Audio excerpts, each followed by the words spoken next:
सभी लोग उस करोड़पति के पतन का जश्न मना रहे थे जिस पर दर्जनों परिवारों को बर्बाद करने का आरोप था।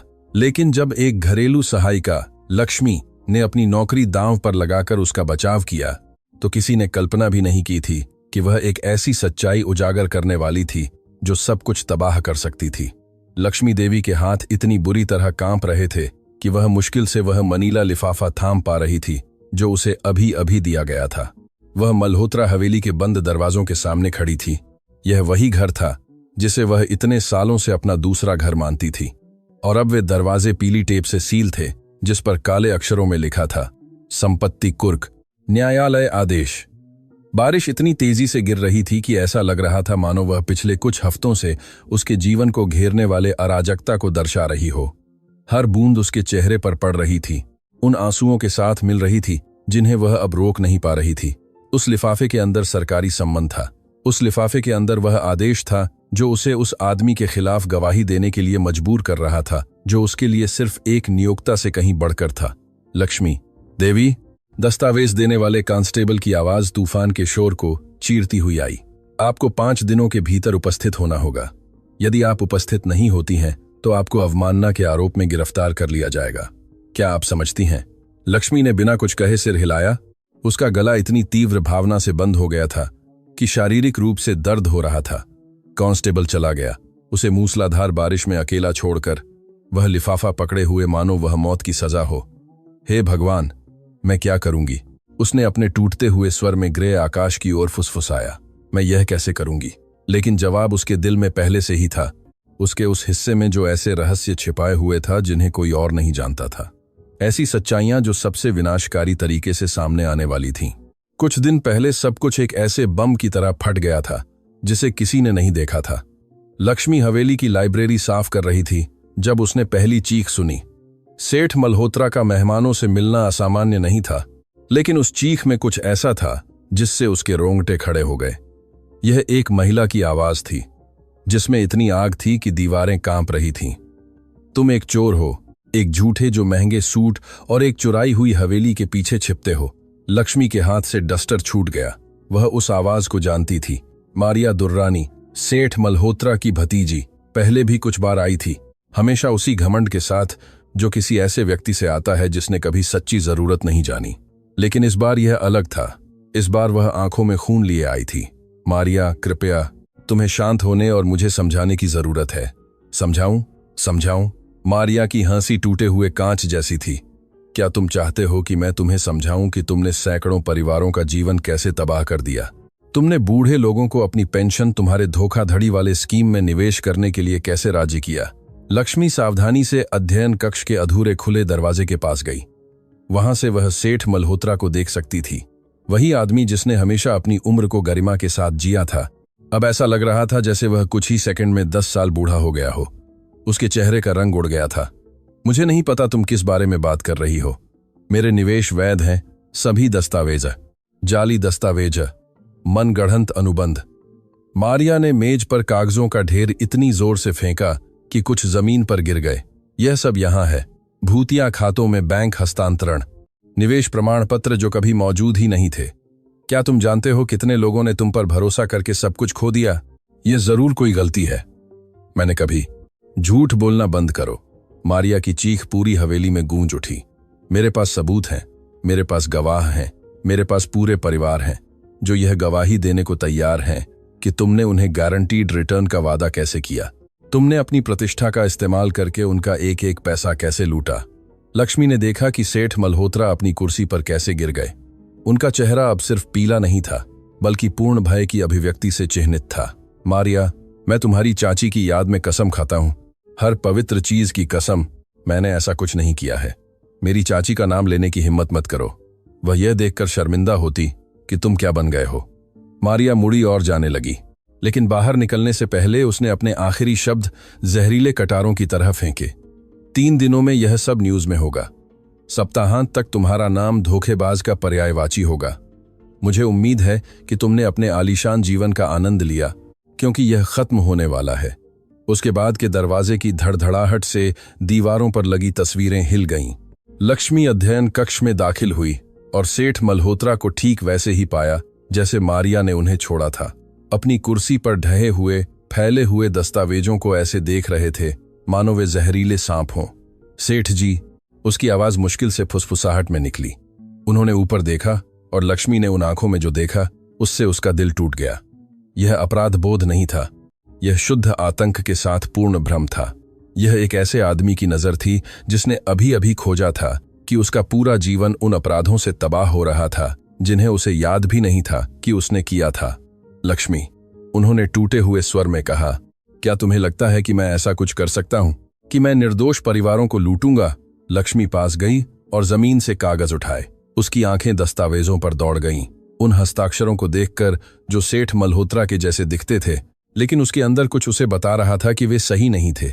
उन खातों में हस्तांतरण देखकर जिनका उसने इतने सालों तक काम करते हुए कभी उल्लेख नहीं सुना था।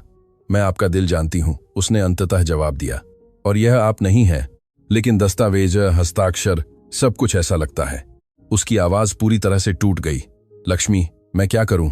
मैं यह कैसे साबित करूं कि मैंने ऐसा कुछ नहीं किया जो कथित तौर पर हर छोटे से छोटे विवरण तक प्रलेखित है? इससे पहले कि लक्ष्मी जवाब दे पाती, अध्ययन कक्ष का फोन बजने लगा और अगले कई घंटों तक बजता रहा। पत्रकार, वकील, गुमनाम लोगों के फोन जो धमकियां दे रहे थे। बाहरी दुनिया को खबर मिल गई थी और मारिया ने जिस तूफान का वादा किया था वह भयानक गति से शुरू हो गया था। अगली सुबह तक मल्होत्रा हवेली समाचार वैन से घिरी हुई थी। रिपोर्टर हर बार जब कोई दरवाजों के पास आता तो सवाल चिल्लाते थे। अखबारों की सुर्खियां क्रूर थीं। करोड़पति मैग्नेट पर पेंशन धोखाधड़ी का आरोप, मल्होत्रा धोखाधड़ी से सैकड़ों परिवार बर्बाद, भेड़ की खाल में भेड़िया मल्होत्रा अंततः उजागर। लक्ष्मी ने देखा कि सेठ मल्होत्रा दिन ब दिन घुलते जा रहे थे।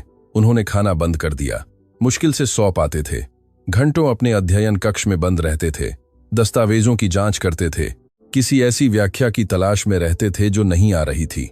आपको कुछ खाना चाहिए? लक्ष्मी हर सुबह ट्रे लाते हुए जोर देती थी, जो हर रात वैसे ही वापस चली जाती थी। मैं कैसे खा सकता हूं जब परिवार हैं जिन्होंने कथित तौर पर मेरी वजह से सब कुछ खो दिया है? उन्होंने जवाब दिया। उनकी आवाज हर दिन कमजोर होती जा रही थी। मैं यह जानते हुए कैसे जी सकता हूं कि जिन बूढ़े लोगों ने अपना पूरा जीवन काम किया उनके पास अब कुछ नहीं है, क्योंकि उन्होंने मुझ पर भरोसा किया, क्योंकि आपने ऐसा नहीं किया। लक्ष्मी ने एक ऐसी दृढ़ विश्वास के साथ जोर दिया जो केवल एक कर्मचारी की निष्ठा से कहीं ज्यादा गहरा था। और तुम कैसे जानती हो? जब मैं खुद अब किसी बात पर यकीन नहीं कर पा रहा हूं। फिर गिरफ्तारी का दिन आया। लक्ष्मी कभी नहीं भूल पाएगी सेठ मल्होत्रा की उस छवि को, जब पुलिस अधिकारी उन्हें उनके अपने घर से बाहर निकाल रहे थे। उनके हाथ सामने से हथकड़ी में जकड़े हुए थे मानो वे एक खतरनाक अपराधी हों। कैमरों ने हर सेकंड कैद किया। तस्वीरों की चमक लगातार बिजली की तरह थी। रिपोर्टरों की चीखें बाहर जमा हुए लोगों के अपमान के साथ मिल रही थीं। चोर, हमारा पैसा वापस करो, जेल में सड़ो। सेबेस्टियन मल्होत्रा ने अपना सिर ऊपर उठाए हुए पुलिस वाहन की ओर चले, लेकिन लक्ष्मी ने दूसरी मंजिल की खिड़की से देखते हुए सच्चाई देखी। उसने देखा कि उनके पैर कांप रहे थे। उसने देखा कि उन्होंने अपनी आवाज को टूटने से रोकने के लिए अपने जबड़े कसकर भींचे हुए थे। उसने देखा कि उनकी आंखें हवेली को आखिरी बार ऐसे तलाश रही थीं मानो वे अपने जाने पहचाने जीवन को अलविदा कह रहे हों। और फिर कुछ ऐसा हुआ जिसकी किसी को उम्मीद नहीं थी। जिस पल अधिकारी उन्हें वाहन में डालने वाले थे, एक बूढ़ी महिला दर्शकों की बाधा तोड़कर आगे बढ़ी। लक्ष्मी ने उसे समाचारों से पहचाना। वह अम्मा जी थी, कथित पीड़ितों में से एक महिला जिसने अपने दिवंगत पति की पूरी पेंशन खो दी थी। मेरी आंखों में देखो, उसने सेबेस्टियन पर चिल्लाया। उसकी आवाज टूट रही थी। मुझे देखो और बताओ तुमने ऐसा क्यों किया? वह पेंशन ही मेरे बाबूजी की आखिरी निशानी थी। मेरे पास जीने के लिए बस वही था। सेबेस्टियन रुक गए। अधिकारियों ने उन्हें हिलाने की कोशिश की, लेकिन उन्होंने धीरे से विरोध किया, सीधे बूढ़ी महिला की ओर मुड़ गए। अम्मा जी, उन्होंने परिस्थितियों के बावजूद स्पष्ट आवाज में कहा, मुझे नहीं पता कि यह सब कैसे हुआ, मुझे नहीं पता किसने यह किया, लेकिन मैं हर पवित्र चीज की कसम खाता हूं कि मैं सच्चाई का पता लगाऊंगा और यह सुनिश्चित करूंगा कि आपको एक एक पैसा वापस मिले, भले ही मुझे उस हवेली की एक एक ईंट बेचनी पड़े। उनकी आवाज में इतनी सच्चाई थी कि कुछ रिपोर्टर भी चिल्लाना बंद कर गए। अम्मा जी ने उन्हें घूर कर देखा। उनकी आंखों में झूठ की तलाश की, उस क्रूरता की तलाश की जिसका अखबारों ने वर्णन किया था। लेकिन उन्होंने जो देखा उसमें कुछ ऐसा था जिसने उन्हें पल भर के लिए ही सही संदेह में डाल दिया। लक्ष्मी ने खिड़की से उस पल को देखा। और एक ऐसा फैसला लिया जो सब कुछ बदल देगा। जब कुछ दिनों बाद सम्मन आया, जब उसे गवाही देने का आदेश दिया गया, तो लक्ष्मी जानती थी कि वह क्या करने वाली थी। वह सच्चाई बताने वाली थी, पूरी सच्चाई। भले ही इसका मतलब उन रहस्यों को उजागर करना हो जिन्हें उसने सालों तक छिपाया था। भले ही इसका मतलब वह सब कुछ दांव पर लगाना हो जो उसके पास था, क्योंकि वह कुछ ऐसा जानती थी जिसे कोई और नहीं जानता था। उसने कुछ ऐसा देखा था जिसे कोई और नहीं देखा था। और वह सच्चाई न केवल सेबेस्टियन मल्होत्रा को बचा सकती थी, बल्कि एक ऐसी साजिश को उजागर कर सकती थी जो किसी की कल्पना से कहीं ज्यादा गहरी और काली थी। अब बारिश में खड़ी उस सम्मन को हाथों में लिए लक्ष्मी ने हवेली की सील बंद खिड़कियों की ओर देखा और हवा में एक वादा फुसफुसाया। मैं यह करूंगी सेठ जी, मैं सच्चाई बताऊंगी, चाहे मुझे कुछ भी कीमत चुकानी पड़े, क्योंकि कुछ सच्चाइयां इतनी शक्तिशाली होती हैं कि वे भाग्य बदल देती हैं। और यह सच्चाई वह सब कुछ हिला देने वाली थी जो हर कोई जानता था। लक्ष्मी के चेहरे से आंसू नहीं रुक रहे थे, क्योंकि वह उत्तरी प्रांतीय जेल के ठंडे गलियारे में चल रही थी। हर काम की सी थी, कदम कंक्रीट की दीवारों पर गूंज रहा था। हर गूंज उसे याद दिला रही थी कि जिस आदमी से वह मिलने जा रही थी वह उस जगह पर रहने लायक नहीं था। प्रतीक्षा कक्ष में बैठी दूसरी महिलाएं उसे उस करुणा और पहचान के मिश्रण से देख रही थीं जो केवल वे लोग साझा करते हैं जो किसी ऐसे व्यक्ति से प्यार करने का दर्द जानते हैं जिसे दुनिया ने दोषी ठहराया है। जब स्टील बिहान थी, आ जाना नहीं था रहा है का दरवाजा खुला तो लक्ष्मी को ऐसा लगा मानो उसके सीने से उसका दिल निकाल लिया गया हो। सेबेस्टियन मल्होत्रा घिसटते हुए अंदर आए, एक खतरनाक अपराधी की तरह जंजीरों में जकड़े हुए। उनकी नारंगी वर्दी उस शरीर से लटक रही थी जिसने इतना वजन कम कर लिया था कि वे अपने पहले रूप का भूत लग रहे थे। लेकिन लक्ष्मी को सबसे ज्यादा जिसने तोड़ा वह थीं उनकी आंखें। वे आंखें जो हमेशा गरिमा और ताकत से चमकती थीं, अब बुझी हुई थीं, बेजान थीं, मानो सारी उम्मीदें पूरी तरह से सूख गई हों। वह बिना कुछ कहे उसके सामने बैठ गए। कुछ सेकंड बीत गए इससे पहले कि वह अपनी नजर भी उठा पाते। तुम्हें नहीं आना चाहिए था, उन्होंने अंत में कहा। उनकी आवाज मुश्किल से एक टूटी हुई फुसफुसाहट थी। इससे सब कुछ और मुश्किल हो जाएगा। किसके लिए ज्यादा मुश्किल? लक्ष्मी ने मेज पर अपना हाथ बढ़ाया। उसे छूने से ठीक पहले रुक गई, क्योंकि नियमों ने इसकी मनाही की थी। आपके लिए जो यहां फंसे हुए हैं, उस चीज के लिए जो आपने नहीं की, या मेरे लिए जिसे यह जानते हुए जीना है कि मैंने आपकी मदद के लिए कुछ नहीं किया। तुम कुछ नहीं कर सकती। दस्तावेज असली हैं, हस्ताक्षर मेरे हैं, बैंक हस्तांतरण मेरे नाम पर है। सेबेस्टियन ने अपनी आंखें जोर से बंद कर लीं। कल रात मेरे वकील मुझसे मिलने आए थे। उन्होंने कहा कि मुझे अभियोजन पक्ष के साथ समझौता करने पर विचार करना चाहिए, दोषी ठहराना चाहिए, एक कम सजा स्वीकार करनी चाहिए, एक लंबे मुकदमे से बचना चाहिए जिसे मैं वैसे भी हारने वाला हूं। नहीं, आप ऐसा नहीं कर सकते। मेरे पास और क्या विकल्प है? पहली बार उन्होंने ऊपर देखा और उन आंखों में दर्द इतना तीव्र था कि लक्ष्मी को रोने से बचने के लिए अपने होंठ काटने पड़े।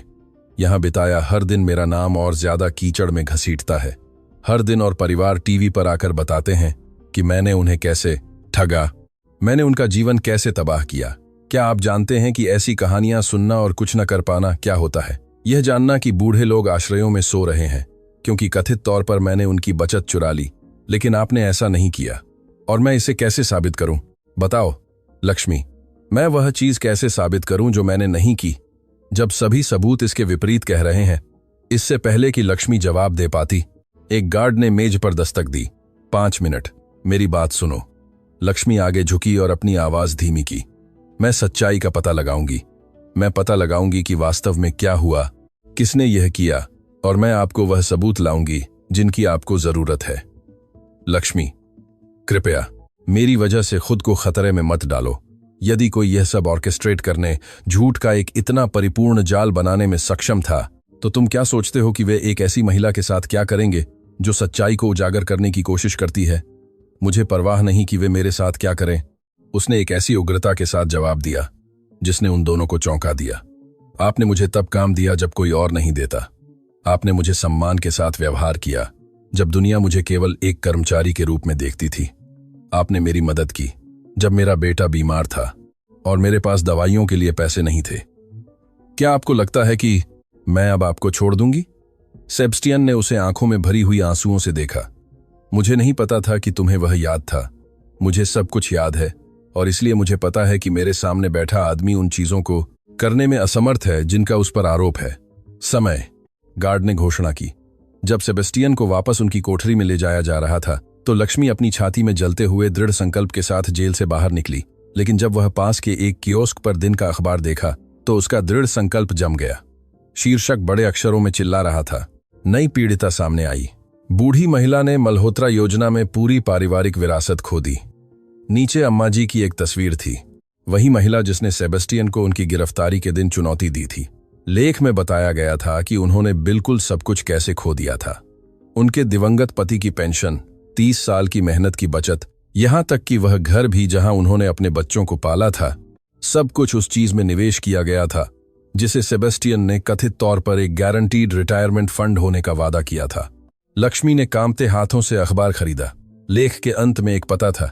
अम्मा जी अब बेघर लोगों के लिए एक नगर पालिका आश्रय में रहती थीं। बिना सोचे समझे लक्ष्मी ने जगह तक पहुंचने के लिए 3 बसें लीं। सेंट मैरी आश्रय शहर के सबसे गरीब इलाकों में से एक में था। घिसी हुई ईंटों की इमारत ढहने वाली लग रही थी और हवा में सस्ते संस्थागत भोजन की गंध तैर रही थी। लक्ष्मी को उल्टी रोकने के लिए जोर से निगलना पड़ा। यह सोचना कि अम्मा जी की उम्र की एक महिला को ऐसी जगह पर रहना पड़ता है। रिसेप्शन पर पूछने के बाद उसे दूसरी मंजिल पर एक साझा शयन कक्ष में निर्देशित किया गया। एक ऐसी जगह में 12 बिस्तर भरे हुए थे जिसे 6 के लिए डिजाइन किया गया था। अम्मा जी उनमें से एक पर बैठी थीं, दान किए गए कपड़े मोड़ रही थीं। उनके गठिया वाले हाथ धीरे धीरे लेकिन सावधानी से हिल रहे थे। जब उन्होंने लक्ष्मी को अंदर आते देखा तो उनकी अभिव्यक्ति सख्त हो गई। अगर तुम उस आदमी का बचाव करने आई हो तो तुम अभी जा सकती हो, कृपया। लक्ष्मी शांति के संकेत में अपने हाथ ऊपर उठाकर पास गई।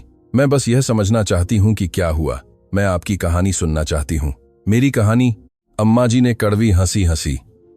मेरी कहानी यह है कि मैंने अपना पूरा जीवन दूसरों के कपड़े धोकर, घरों की सफाई करके, उन बच्चों की देखभाल करके काम किया जो मेरे नहीं थे। मेरे बाबूजी ने दिल का दौरा पड़ने तक काम किया। हमने अपनी बुढ़ापे में कुछ रखने के लिए 30 साल तक एक एक पैसा बचाया।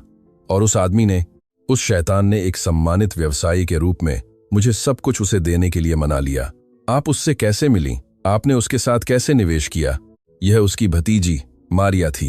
अम्मा जी ने उस नाम को ऐसे थूका मानो वह जहर हो। वह मेरे घर आई थी, इतनी सुरुचिपूर्ण, इतनी शिक्षित। उसने मुझसे कहा कि उसके चाचा मेरे जैसे लोगों के लिए एक विशेष अवसर की पेशकश कर रहे हैं, मेहनती लोग जो एक गरिमापूर्ण बुढ़ापे के हकदार हैं। उसने मुझे दस्तावेज दिखाए, प्रमाण पत्र। उसने मुझे समझाया कि यह कैसे काम करता है। लक्ष्मी को लगा कि उसकी धड़कन तेज हो रही है। मारिया ने आपसे संपर्क किया था? हाँ, उसने मुझसे कहा कि सेठ मल्होत्रा आमतौर पर केवल करोड़पति निवेशों के साथ काम करते थे, लेकिन वह मेहनती परिवारों के लिए एक विशेष कार्यक्रम शुरू कर रहे थे। उसने मुझे विशेष महसूस कराया, जैसे कि अंततः कोई मेरे जैसे लोगों की परवाह करता हो। और सेठ मल्होत्रा, आप उनसे व्यक्तिगत रूप से मिली? आपने उनसे केवल एक बार बात की थी। मारिया मुझे उनके कार्यालय ले गई। यह इतनी सुरुचिपूर्ण जगह थी कि मुझे कुछ भी छूने से डर लग रहा था। सेठ मल्होत्रा ने मेरे सामने कागजात पर हस्ताक्षर किए। उन्होंने मेरा हाथ मिलाया। उन्होंने मुझसे कहा कि मेरा पैसा सुरक्षित है। अम्मा जी रोने लगीं। वह इतने सच्चे लग रहे थे। मैं इतनी मूर्ख कैसे हो सकती थी? क्या मैं आपके द्वारा हस्ताक्षरित दस्तावेज देख सकती हूँ? किस लिए? मैंने उन्हें पुलिस को, वकीलों को, सभी को दिखाया है। कृपया, यह महत्वपूर्ण है। अम्मा जी ने आह भरी और अपने तकिए के नीचे से एक घिसी हुई फाइल निकाली।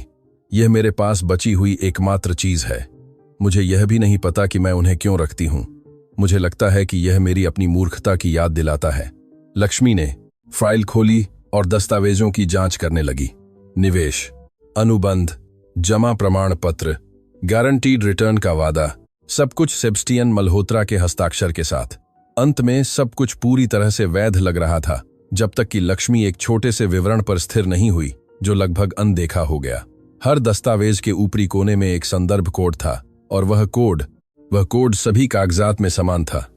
अम्मा जी, लक्ष्मी ने कांपती आवाज में कहा, ये दस्तावेज आपको मारिया ने दिए थे या सेठ मल्होत्रा ने? मारिया मुझे उन्हें बैठक से पहले समीक्षा करने के लिए घर ले आई थी। फिर हमने कार्यालय में उन पर हस्ताक्षर किए। लक्ष्मी का दिल इतनी जोर से धड़क रहा था कि वह उसे अपने कानों में सुन सकती थी। सेबेस्टियन के लिए काम करते हुए इतने सालों में उसने पर्याप्त व्यावसायिक दस्तावेज देखे थे जिससे वह एक महत्वपूर्ण बात जानती थी। वे संदर्भ कोड हर बार एक नया दस्तावेज बनाए जाने पर कंपनी के सिस्टम द्वारा स्वचालित रूप से उत्पन्न होते थे। वे अद्वितीय थे, अपरिवर्तनीय थे, निर्माण की सटीक तारीख और समय से जुड़े थे, और ये सभी दस्तावेज कथित तौर पर कई महीनों में अलग अलग तारीखों पर बनाए गए थे। उनमें बिल्कुल वही कोड था। इसका मतलब केवल एक ही चीज थी, वे सभी एक ही समय में बनाए गए थे, संभवतः सभी एक ही सत्र में, सभी एक बार में, और फिर उन्हें पूर्व दिनांकित किया गया था ताकि यह निवेश की एक क्रमिक प्रक्रिया लगे। क्या आप मुझे ये दस्तावेज उधार दे सकती हैं? लक्ष्मी ने अपनी आवाज मुश्किल से नियंत्रित करते हुए पूछा। मुझे उनकी जरूरत है, ले जाओ। अम्मा जी ने अपने आंसू पोंछे। वैसे भी वे मेरे दिल को तोड़ने के अलावा किसी और काम के नहीं हैं जब भी मैं उन्हें देखती हूं। लक्ष्मी आश्रय से भागती हुई निकली, दस्तावेज अपनी छाती से चिपकाए हुए। उसे अपनी शंका की पुष्टि करने की जरूरत थी।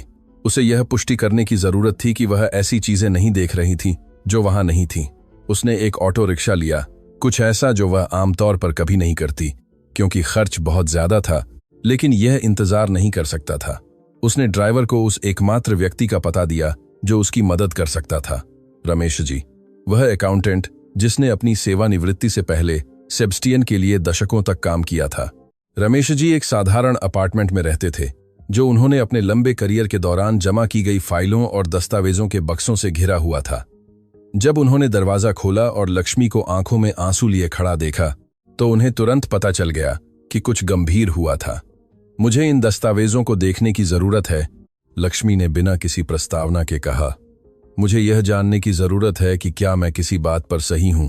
रमेश जी ने अपना पढ़ने वाला चश्मा लगाया और उन कागजात की उस सूक्ष्मता से जांच करने लगे जिसने उन्हें शहर के सबसे सम्मानित अकाउंटेंट में से एक बना दिया था।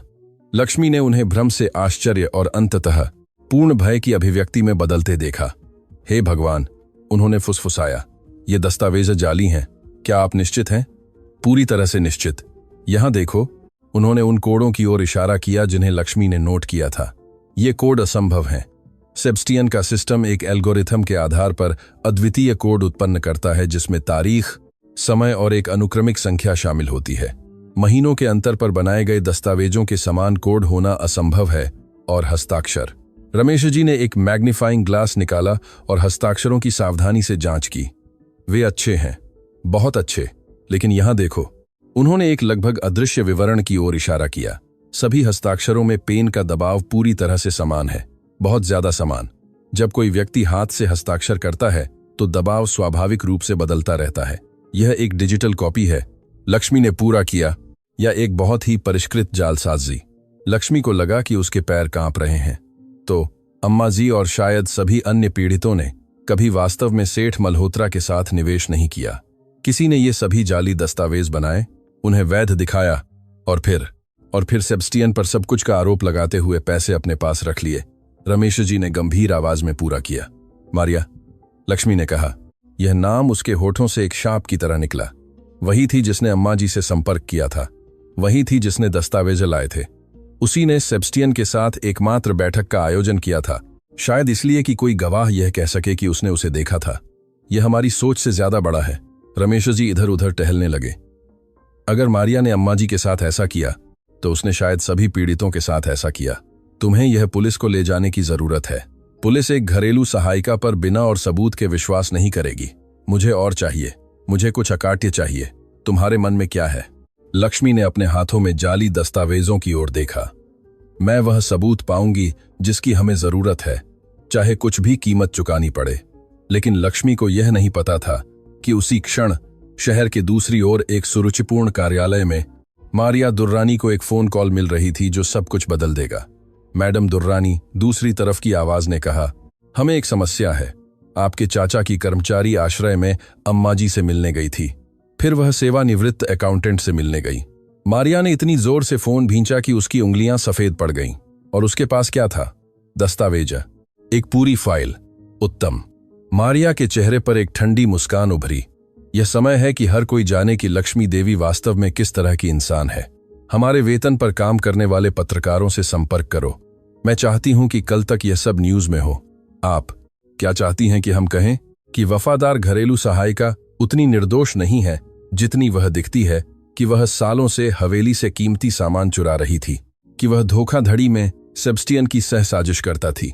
मेरे पास उसकी तस्वीरों के साथ अंदर बाहर आने जाने की तस्वीरें हैं। मेरे पास संदिग्ध कॉल रिकॉर्ड हैं। जब मैं उससे निपटूंगी तो कोई उसकी एक बात पर भी विश्वास नहीं करेगा।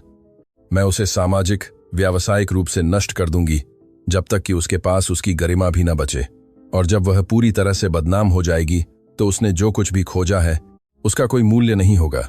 जाल बिछ चुका था और लक्ष्मी देवी बिना जाने सीधे उसी की ओर बढ़ रही थी। सुबह हुई तो उसके फोन पर लगातार नोटिफिकेशन की आवाजें आ रही थीं। लक्ष्मी ने आंखें खोलीं। अभी भी थकी हुई थी क्योंकि उसने पूरी रात जाली दस्तावेजों की जांच करने और सबूत ढूंढने, अपने अगले कदमों की योजना बनाने में बिताई थी। उसने अपना फोन उठाया और जो उसने स्क्रीन पर देखा उससे उसका खून ठंडा पड़ गया। 37 मिस्ड कॉल, 62 संदेश। और जब उसने पहली खबर खोली जो किसी ने उसे भेजी थी तो उसे ऐसा लगा मानो जमीन उसके पैरों तले से खिसक गई हो। मल्होत्रा धोखाधड़ी में घरेलू सहायिका सह साजिश करता, सालों से कीमती सामान चुरा रही थी। शीर्षक लाल अक्षरों में चिल्ला रहा था। नीचे उसकी तस्वीरें थीं जो मल्होत्रा हवेली से बैग बात की के साथ बाहर निकल रही थीं। ऐसे कोणों से ली गई तस्वीरें थीं जिनसे ऐसा लग रहा था कि वह चुराए गए सामान के साथ भाग रही थी, जबकि असलियत में वह बस अपना दोपहर का खाना और कपड़े धोने के लिए ले जा रही थी। लेकिन सबसे बुरा लेख में था जांच से जुड़े सूत्रों का खुलासा। सेबेस्टियन मल्होत्रा की भरोसेमंद घरेलू सहायिका लक्ष्मी देवी कथित तौर पर धोखाधड़ी योजना में सालों से उनकी सह साजिश करता रही है। टेलीफोन रिकॉर्ड से काम के घंटों के बाहर दोनों के बीच संदिग्ध संचार का पता चलता है। गवाहों का दावा है कि उन्होंने उसे अभियुक्त के निजी अध्ययन कक्ष में दस्तावेजों में हेरफेर करते देखा है। लक्ष्मी के हाथ इतने कांप रहे थे कि उसका फोन लगभग गिर गया था। हर शब्द एक सावधानी से गढ़ा गया झूठ था। हर आरोप सच्चाई का विकृति था। वे संदिग्ध संचार घर की मरम्मत के बारे में कॉल थे। वे दस्तावेजों में हेरफेर करने के क्षण उसके काम के हिस्से के रूप में कागजों को व्यवस्थित और फाइल करना थे। उसके हाथों में फोन बजा। यह उसकी बड़ी बेटी दीपा थी। माँ, उसकी बेटी की आवाज टूटी हुई, रोती हुई थी। यह क्या हो रहा है? वे टीवी पर आपके बारे में भयानक बातें कह रहे हैं। मेरे सहकर्मी मुझे लेख भेज रहे हैं और पूछ रहे हैं कि क्या यह सच है कि मेरी माँ एक चोर है। नहीं मेरे बच्चे, यह सच नहीं है। उनमें से कुछ भी। मेरे बॉस ने अभी अभी मुझे अपने कार्यालय बुलाया है। उन्होंने कहा कि मेरी पारिवारिक स्थिति कंपनी की छवि को प्रभावित कर रही है। उन्होंने मुझे निलंबित कर दिया है। माँ, मुझे भुगतान के बिना निलंबित कर दिया है जब तक कि यह हल नहीं हो जाता। लक्ष्मी को ऐसा लगा मानो उसके दिल में किसी ने चाकू घोंप दिया हो। उसे नष्ट करना ही काफी नहीं था, अब वे उसके बच्चों को भी नष्ट कर रहे थे। दीपा, मेरी बात ध्यान से सुनो। यह सब झूठ है। कोई कोशिश कर रहा है। उसके दरवाजे पर जोर से दस्तक की आवाज ने उसे रोक दिया। लक्ष्मी ने बाद में फोन करने का वादा करते हुए फोन काट दिया और दरवाजा खोलने गई। दूसरी तरफ इमारत की 5 पड़ोसी महिलाएं थीं। वे महिलाएं जिनके साथ उसने सालों तक सौहार्दपूर्ण नमस्कार, आपसी एहसान, कभी कभी बातचीत साझा की थी। क्या यह सच है? गीता मौसी ने पूछा। उनके हाथ मुड़े हुए थे और चेहरे पर कठोर भाव था। क्या यह सच है कि तुम एक चोर हो? नहीं, बिल्कुल नहीं। वे खबरें। मेरी बेटी ने उस आदमी के साथ अपने सारे पैसे खो दिए हैं, एक और महिला ने बीच में टोका। उसकी आवाज नफरत से भरी थी। मेरे पोते की विश्वविद्यालय के लिए जो कुछ भी बचाया था, सब कुछ, और तुमने उसकी मदद की। तुम्हें पता था कि वह क्या कर रहा था? नहीं, मैंने कभी नहीं। खबरें कहती हैं कि तुम उसकी सह साजिश करता थी, कि तुम्हें शायद चोरी किए गए पैसे का हिस्सा मिला। यह झूठ है, सब कुछ झूठ है। तो फिर तस्वीरें क्यों हैं? टेलीफोन रिकॉर्ड क्यों है? सभी न्यूज चैनल इस बारे में क्यों बात कर रहे हैं? गीता मौसी एक कदम आगे बढ़ी। उनके चेहरे पर पूर्ण घृणा का भाव था। हमें इस इमारत में तुम्हारे जैसे लोग नहीं चाहिए। वे लोग जो बूढ़े लोगों को, मेहनती परिवारों को लूटते हैं। तुम घिनौनी हो। महिलाओं का समूह तितर बितर हो गया। लक्ष्मी को अपने दरवाजे की दहलीज पर कांपता छोड़ गया। वह उनकी फुसफुसाहट सुन सकती थी जब वे सीढ़ियों से नीचे जा रही थीं। बेशर्म, चोर, सह साजिशकर्ता जैसे शब्द हवा में जहर की तरह तैर रहे थे। उसने दरवाजा बंद कर लिया और उस पर ढह गई। अंततः उसका रोना फूट पड़ा। कुछ ही घंटों में उसका पूरा जीवन नष्ट हो गया था। उसकी प्रतिष्ठा, उसकी बेटी की नौकरी, उसके पड़ोसियों का विश्वास, सब कुछ झूठ के एक पूरी तरह से ऑर्केस्ट्रेट किए गए अभियान से राख हो गया था। उसका फोन फिर से बजा। इस बार एक अज्ञात नंबर था। लक्ष्मी देवी। दूसरी तरफ एक पेशेवर आवाज ने कहा, मैं नेशनल न्यूज से बोल रहा हूं। हम आपको आरोपों का बचाव करने का अवसर देना चाहेंगे। क्या आप एक साक्षात्कार के लिए तैयार होंगी? एक पल के लिए लक्ष्मी ने स्वीकार करने पर विचार किया। उसने टीवी पर जाने और सच्चाई चिल्लाने पर विचार किया ताकि हर कोई उसे सुन सके। लेकिन फिर उसे रमेश जी के शब्द याद आए, पुलिस एक घरेलू सहायिका पर बिना अकाट्य सबूत के विश्वास नहीं करेगी। मेरी कोई टिप्पणी नहीं है, उसने जवाब दिया और फोन काट दिया। उसने बाकी दिन अपने अपार्टमेंट में बंद बिताया, अपने दरवाजे के सामने से गुजरते पड़ोसियों के कदमों की आवाज सुनती रही और फुसफुसाहट सुनती रही। ऊपर की मंजिल पर गीता मौसी के टीवी की आवाज सुनती रही, जहां निस्संदेह वह मल्होत्रा रोमरो घोटाले के बारे में और खबरें देख रही थी। उसे ऐसा लगा मानो दीवारें उसके चारों ओर बंद हो रही हों। जब रात हुई तो लक्ष्मी ने एक फैसला लिया। वह छिपी नहीं रह सकती थी। वह मारिया के झूठ को जीतने नहीं दे सकती थी। उसे और सबूत चाहिए थे। उसे और पीड़ित ढूंढने की जरूरत थी। उसे एक ऐसा मजबूत मामला बनाने की जरूरत थी जिसे कोई भी अनदेखा न कर सके। उसने अपना सबसे सादा कोट पहना और सिर झुकाकर बाहर निकली। उसने शहर के केंद्र की ओर बस ली, जहां वह जानती थी कि कथित धोखाधड़ी के कुछ अन्य पीड़ित हर शाम एक पार्क में मिलते थे, अपनी कहानियां साझा करते थे, अपने साझा दर्द में एक दूसरे का समर्थन करते थे। जब वह सेंट्रल पार्क पहुंची तो उसने तुरंत समूह को देखा। वे लगभग 20 लोग थे, ज्यादातर बूढ़े, बेंचों पर एक घेरे में बैठे थे। कुछ रो रहे थे, कुछ एक दूसरे को सांत्वना दे रहे थे। लक्ष्मी सावधानी से पास गई, यह नहीं जानती थी कि उसका स्वागत कैसे होगा। उसे सबसे पहले एक बूढ़े आदमी ने देखा जिसे लक्ष्मी ने खबरों से पहचाना। रमेश जी, जिन्होंने अपनी वर्कशॉप खो दी थी क्योंकि उन्होंने सेबस्टियन के कथित फंड में निवेश करने के लिए व्यवसाय को गारंटी के रूप में इस्तेमाल किया था। बगल में अम्मा जी बैठी थीं, वही बूढ़ी महिला जिसने सेबस्टियन को उनकी गिरफ्तारी के दिन चुनौती दी थी। तुम, उन्होंने खड़े होकर कहा, तुम वह कर्मचारी हो, वह सह साजिशकर्ता। सभी की आंखें लक्ष्मी की ओर मुड़ गईं। घेरा उसके चारों ओर बंद हो गया, शारीरिक रूप से धमकी भरा नहीं, लेकिन एक ऐसी स्पष्ट शत्रुता के साथ जिसने उसकी सांसें रोक दी। कृपया मेरी बात सुनो, लक्ष्मी ने शुरू किया। उसकी आवाज कांप रही थी, लेकिन दृढ़ थी। जो कुछ भी वे खबरों में कह रहे हैं वह झूठ है। मैंने कभी कुछ नहीं चुराया। मैं कभी किसी चीज में सह साजिशकर्ता नहीं थी। सेबस्टियन मल्होत्रा निर्दोष हैं और मैं इसे साबित कर सकती हूं। निर्दोष? एक महिला ने कड़वी हंसी हंसी। मेरे पति की दिल का दौरा पड़ने से मृत्यु हो गई जब उन्हें पता चला कि हमने सब कुछ खो दिया है। और तुम कहती हो कि जिस आदमी ने यह सब किया वह निर्दोष है? उसने ऐसा नहीं किया, किसी और ने किया और उस पर आरोप लगाया। और हमें तुम पर क्यों विश्वास करना चाहिए? रमेश जी ने पूछा। खबरें कहती हैं कि तुम उसकी भरोसेमंद कर्मचारी थी, कि तुम उसके घर में, उसके कार्यालय में सब कुछ देखती थी जो वह करता था। ठीक वही। लक्ष्मी एक कदम आगे बढ़ी। मैं वहां थी और इसीलिए मुझे पता है कि कुछ ठीक नहीं है। इसलिए मुझे तुम्हारी मदद की जरूरत है। हमारी मदद? एक और महिला ने बिना हास्य के हंसी। चोर को उन लोगों की मदद की जरूरत है जिन्हें उसने लूटा। मैं चोर नहीं हूं। लक्ष्मी को लगा कि आंसू गिरने वाले हैं, चोर को आंसू गिरने वाले हैं, लेकिन उसने उन्हें रोका। मैं एक कामकाजी मां हूं जिसने अपने बच्चों को शिक्षा देने के लिए अपना पूरा जीवन घरों की सफाई की है। मैं वह हूं जिसने सेबस्टियन मल्होत्रा को एक अच्छे आदमी के रूप में जाना है, जिसने कभी किसी को चोट नहीं पहुंचाई। और मैं वह हूं जो सच्चाई का पता लगाने के लिए सब कुछ, बिल्कुल सब कुछ दांव पर लगा रही हूं। जो खामोशी छाई थी वह घनी थी, अविश्वास से भरी थी, लेकिन कुछ और भी था। शायद जिज्ञासा, या उन जवाबों के लिए हताशा जो कोई और उन्हें नहीं दे रहा था। तुम हमसे क्या चाहती हो? रमेश जी ने अंततः पूछा। लक्ष्मी ने अपने पर्स से एक तस्वीर निकाली जिसे उसने प्रिंट किया था। क्या यहां कोई इस महिला को जानता है? यह मारिया दुर्रानी की उसकी वकील के पेशेवर प्रोफाइल से ली गई तस्वीर थी। तुरंत 5 लोगों ने हाथ उठाए। उसने मुझसे संपर्क किया था, एक महिला ने कहा। उसने मुझसे कहा कि उसके पास एक विशेष निवेश अवसर है। मुझसे भी एक और ने पुष्टि की। वह मेरे घर आई थी, मुझे दस्तावेज लाई थी। उसने सेठ मल्होत्रा के साथ बैठक का आयोजन किया था। रुको। रमेश जी लक्ष्मी के पास आए और तस्वीर को ध्यान से देखा। वह महिला महीनों पहले मुझसे मिलने आई थी। उसने मुझसे कहा कि वह अपने चाचा की वित्तीय प्रतिनिधि है, कि वह कामकाजी परिवारों को अपना भविष्य सुरक्षित करने में मदद कर रही है। लक्ष्मी का दिल तेजी से धड़कने लगा। सभी से पहले उसी ने संपर्क किया था। वही थी जिसने उन्हें निवेश दस्तावेज लाए थे। वही हर प्रक्रिया के हर कदम पर मौजूद थी। क्या आप में से किसी को अपने निवेश से पैसा मिला? लक्ष्मी ने पूछा। क्या किसी ने रिटर्न देखा, भले ही छोटे? इससे पहले कि सब कुछ ढह जाए?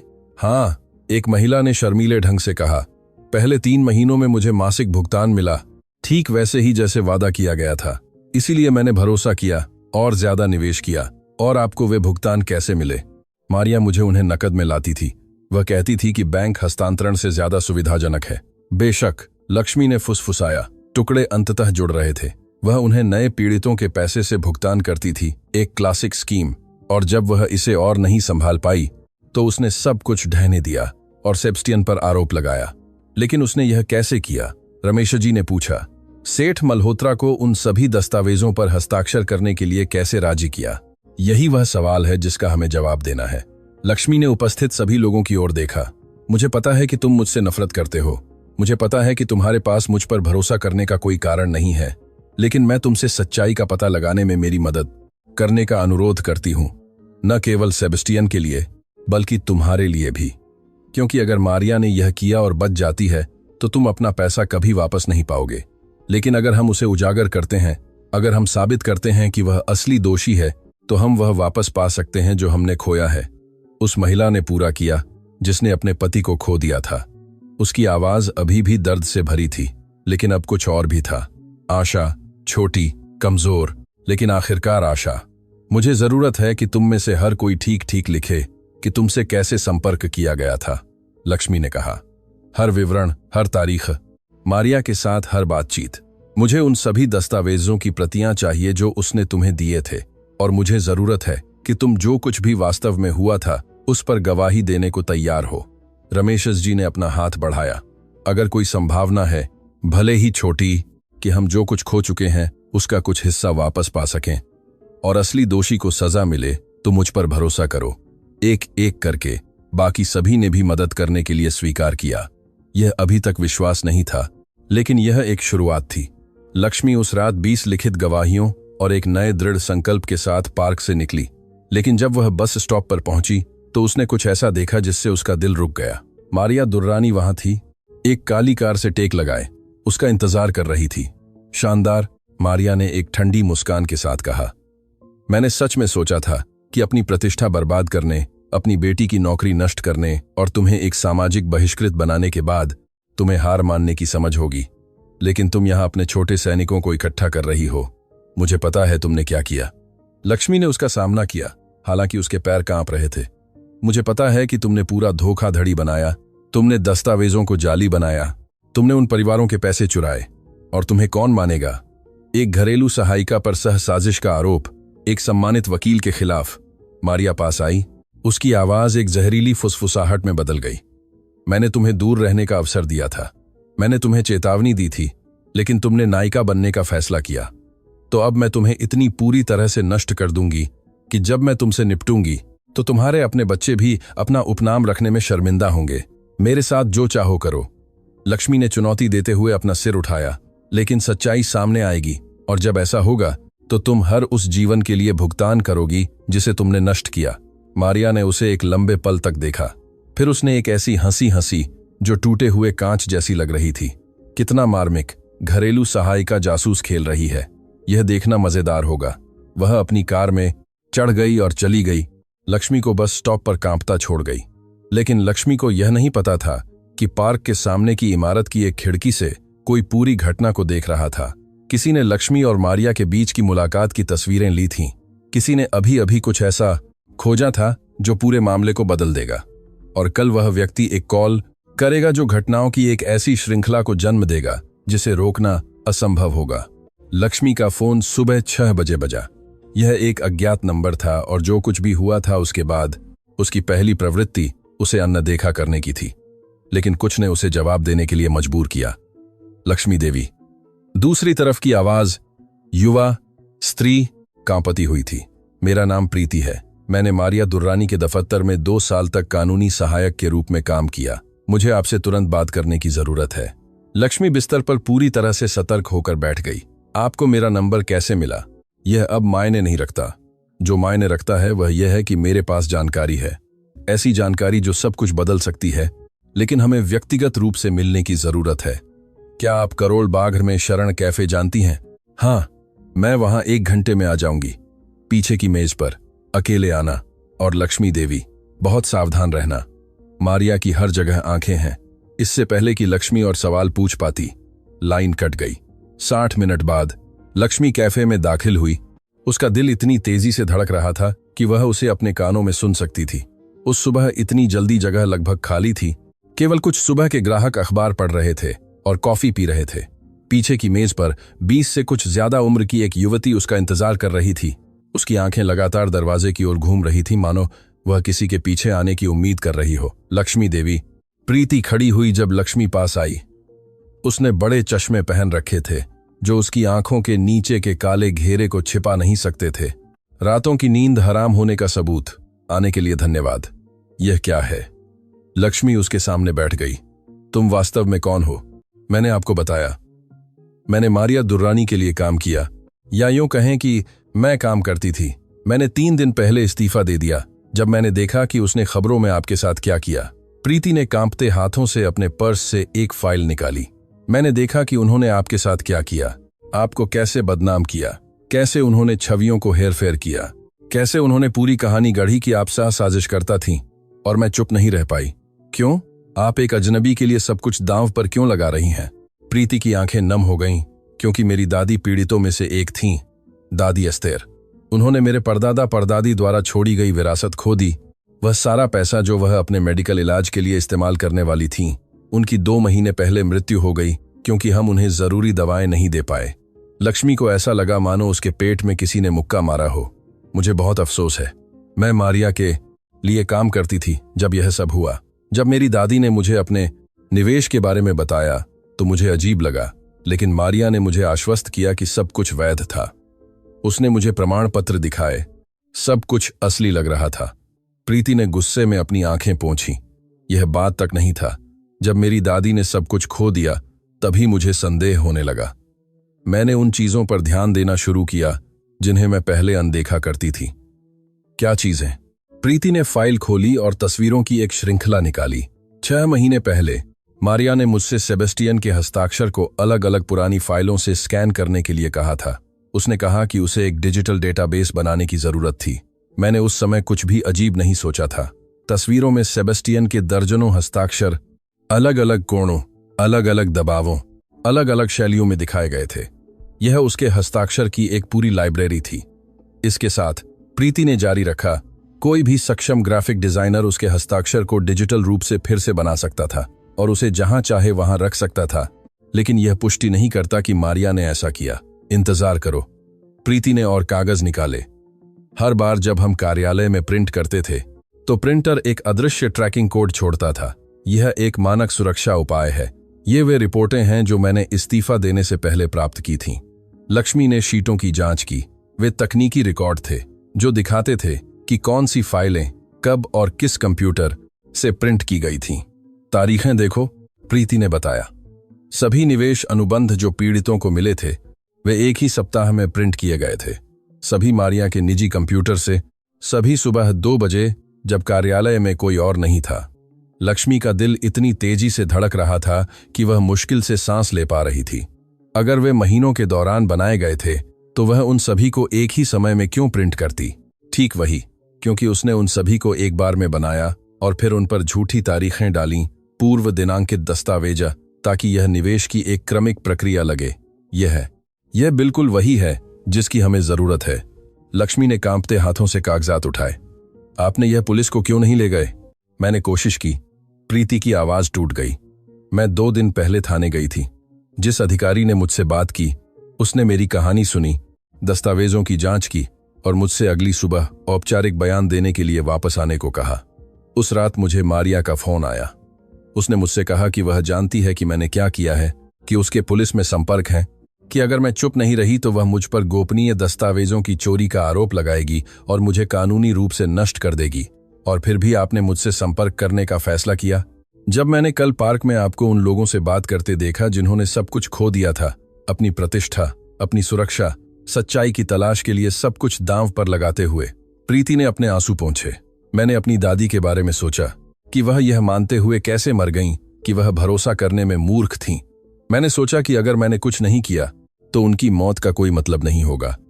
लक्ष्मी ने अपना हाथ बढ़ाया और प्रीति का हाथ थाम लिया। आपकी दादी को आप पर गर्व होता। क्या कुछ और है जिसकी आपको जरूरत है? प्रीति ने एक और दस्तावेजा निकाला। पैसा। पीड़ितों ने जो सारा पैसा निवेश किया था, मैंने उसे ट्रेस किया। कैसे? मेरे पास फर्म के खातों तक पहुंच थी, पूरे नंबरों तक नहीं, लेकिन जानकारी के टुकड़ों तक। जब मैंने संदिग्ध गतिविधियों को देखा तो मैंने स्क्रीनशॉट लेना शुरू कर दिया। देखो, छवियों में एक कॉरपोरेट खाते से एक और खाते में भारी हस्तांतरण दिखाए गए थे, जिसका नाम सुनकर लक्ष्मी की सांसें रुक गईं। Maria Durrani charitable foundation. एक चैरिटेबल फाउंडेशन? लक्ष्मी ने फुसफुसाया। उसने चुराए गए पैसे का इस्तेमाल करके अपनी खुद की फाउंडेशन बनाई। यह भयानक रूप से शानदार है।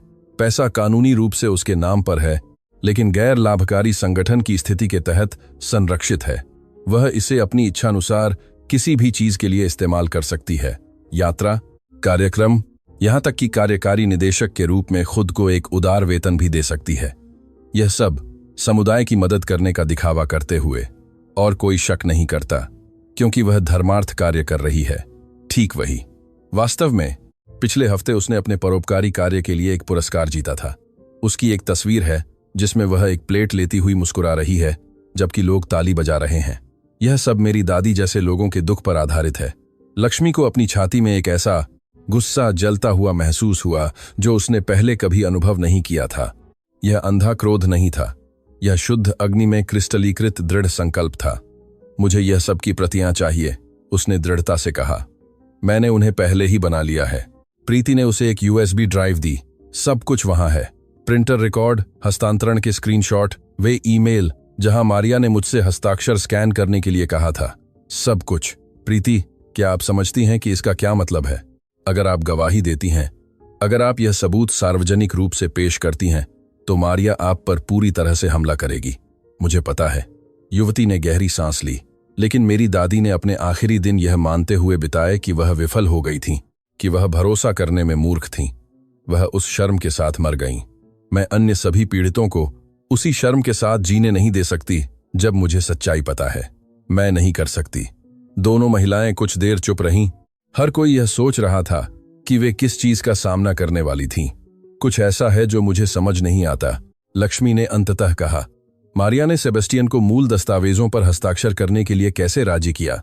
हालांकि वह बाद में उसके हस्ताक्षर को डिजिटल रूप से जाली बना सकती थी, उसे कॉपी करने के लिए एक असली हस्ताक्षर की जरूरत थी। मैंने भी यही सोचा था, प्रीति ने स्वीकार किया। जब तक मुझे यह नहीं मिला। उसने अपना फोन निकाला और एक वीडियो दिखाया। तारीख से पता चला कि यह महीनों पहले रिकॉर्ड किया गया था। स्क्रीन पर सेबेस्टियन मल्होत्रा अपने कार्यालय में बैठे हुए दस्तावेजों के ढेर पर हस्ताक्षर कर रहे थे, जबकि मारिया उनके बगल में खड़ी थी। आज मैंने आपके लिए क्या हस्ताक्षर करने के लिए लाया है, चाचा? मारिया की आवाज वीडियो में सुनाई दी।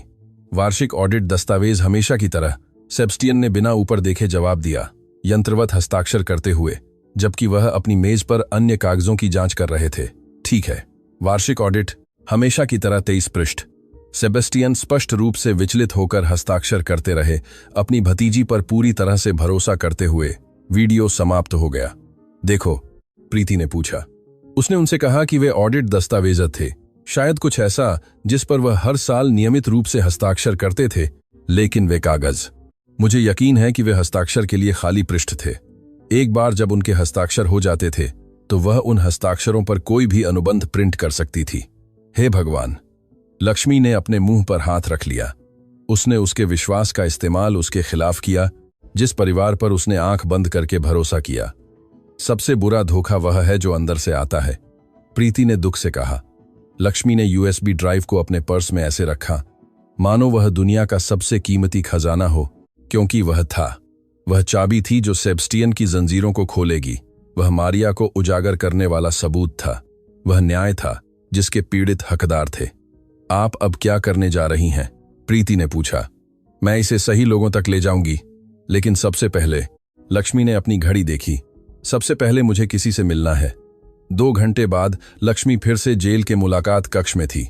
जब सेबेस्टियन को लाया गया तो वह पिछली बार से भी बदतर दिख रहे थे। उन्होंने और वजन कम कर लिया था। उनकी आंखें और ढंसी हुई थीं। उनके हाथ लगातार कांप रहे थे। वह बिना कुछ कहे उसके सामने बैठ गए, मानो अब उनमें बोलने की भी ताकत नहीं बची थी। सेठ मल्होत्रा, लक्ष्मी ने धीरे से शुरू किया, मुझे जरूरत है कि आप मेरी बात बहुत ध्यान से सुने। मुझे जरूरत है कि कृपया कृपया हार न माने। नहीं, अब और नहीं लक्ष्मी, मैं अब और नहीं कर सकता। मेरे वकील ने मुझसे कहा कि अभियोजन पक्ष के पास नए सबूत हैं कि वे अब आपको भी मेरी सह साजिशकर्ता के रूप में जांच रहे हैं। यह मेरी गलती है। मैंने गलत व्यक्ति पर भरोसा किया और अब आप मेरी गलतियों के लिए भुगतान कर रही हैं। यह आपकी गलती नहीं थी, यह आपकी दया थी। आपके परिवार पर भरोसा करने की आपकी इच्छा थी। यह कमजोरी नहीं है, यह कमजोरी नहीं है, यह एक गुण है जिसका किसी दुष्ट व्यक्ति ने फायदा उठाया। क्या फर्क पड़ता है? बहुत फर्क पड़ता है। लक्ष्मी ने अपने पर्स से एक तस्वीर निकाली। प्रीति ने उसे प्रिंटर रिकॉर्ड की छवियों में से एक दी थी। क्योंकि मेरे पास सबूत हैं, मेरे पास असली और अकाट्य सबूत हैं कि वास्तव में यह सब किसने किया। सेबेस्टियन ने धीरे धीरे ऊपर देखा और हफ्तों में पहली बार लक्ष्मी ने उन थकी हुई आंखों में आशा जैसी कोई चीज देखी। क्या आपकी भतीजी मारिया ने यह सब योजना बनाई, दस्तावेजों को जाली बनाया, पैसे चुराए और हर अपराध को छिपाने के लिए आपके नाम का इस्तेमाल किया? सेबेस्टियन के गालों से आंसू बहने लगे। मारिया, मेरी दिवंगत बहन की बेटी, वह बच्ची जिसे मैंने पालने में मदद की, जिसे मैंने विश्वविद्यालय में समर्थन दिया, जिसे मैंने अपनी बेटी की तरह माना। मुझे पता है और मुझे पता है कि यह आपको किसी भी चीज से ज्यादा दर्द दे रहा होगा जो हुआ है। वह कैसे कर सकती थी? वह उन सभी लोगों, अपने ही परिवार के साथ ऐसा कैसे कर सकती थी? मुझे नहीं पता, लेकिन मैं यह सुनिश्चित करूंगी कि वह हर उस जीवन के लिए भुगतान करे जिसे उसने नष्ट किया। मैं आपसे वादा करती हूं। सेबेस्टियन ने मेज पर लक्ष्मी के हाथ थाम लिए। पल भर के लिए संपर्क न करने के नियमों को भूल गए। सावधान रहना, अगर मारिया यह सब करने में सक्षम है तो वह क्या कर सकती है, इसकी कोई सीमा नहीं है। अगर उसे पता चलता है कि तुम्हारे पास सबूत हैं, उसे पहले ही पता चल गया है। उसने मुझे सार्वजनिक रूप से नष्ट करने की कोशिश की, लेकिन मैं हार नहीं मानूंगी। क्यों?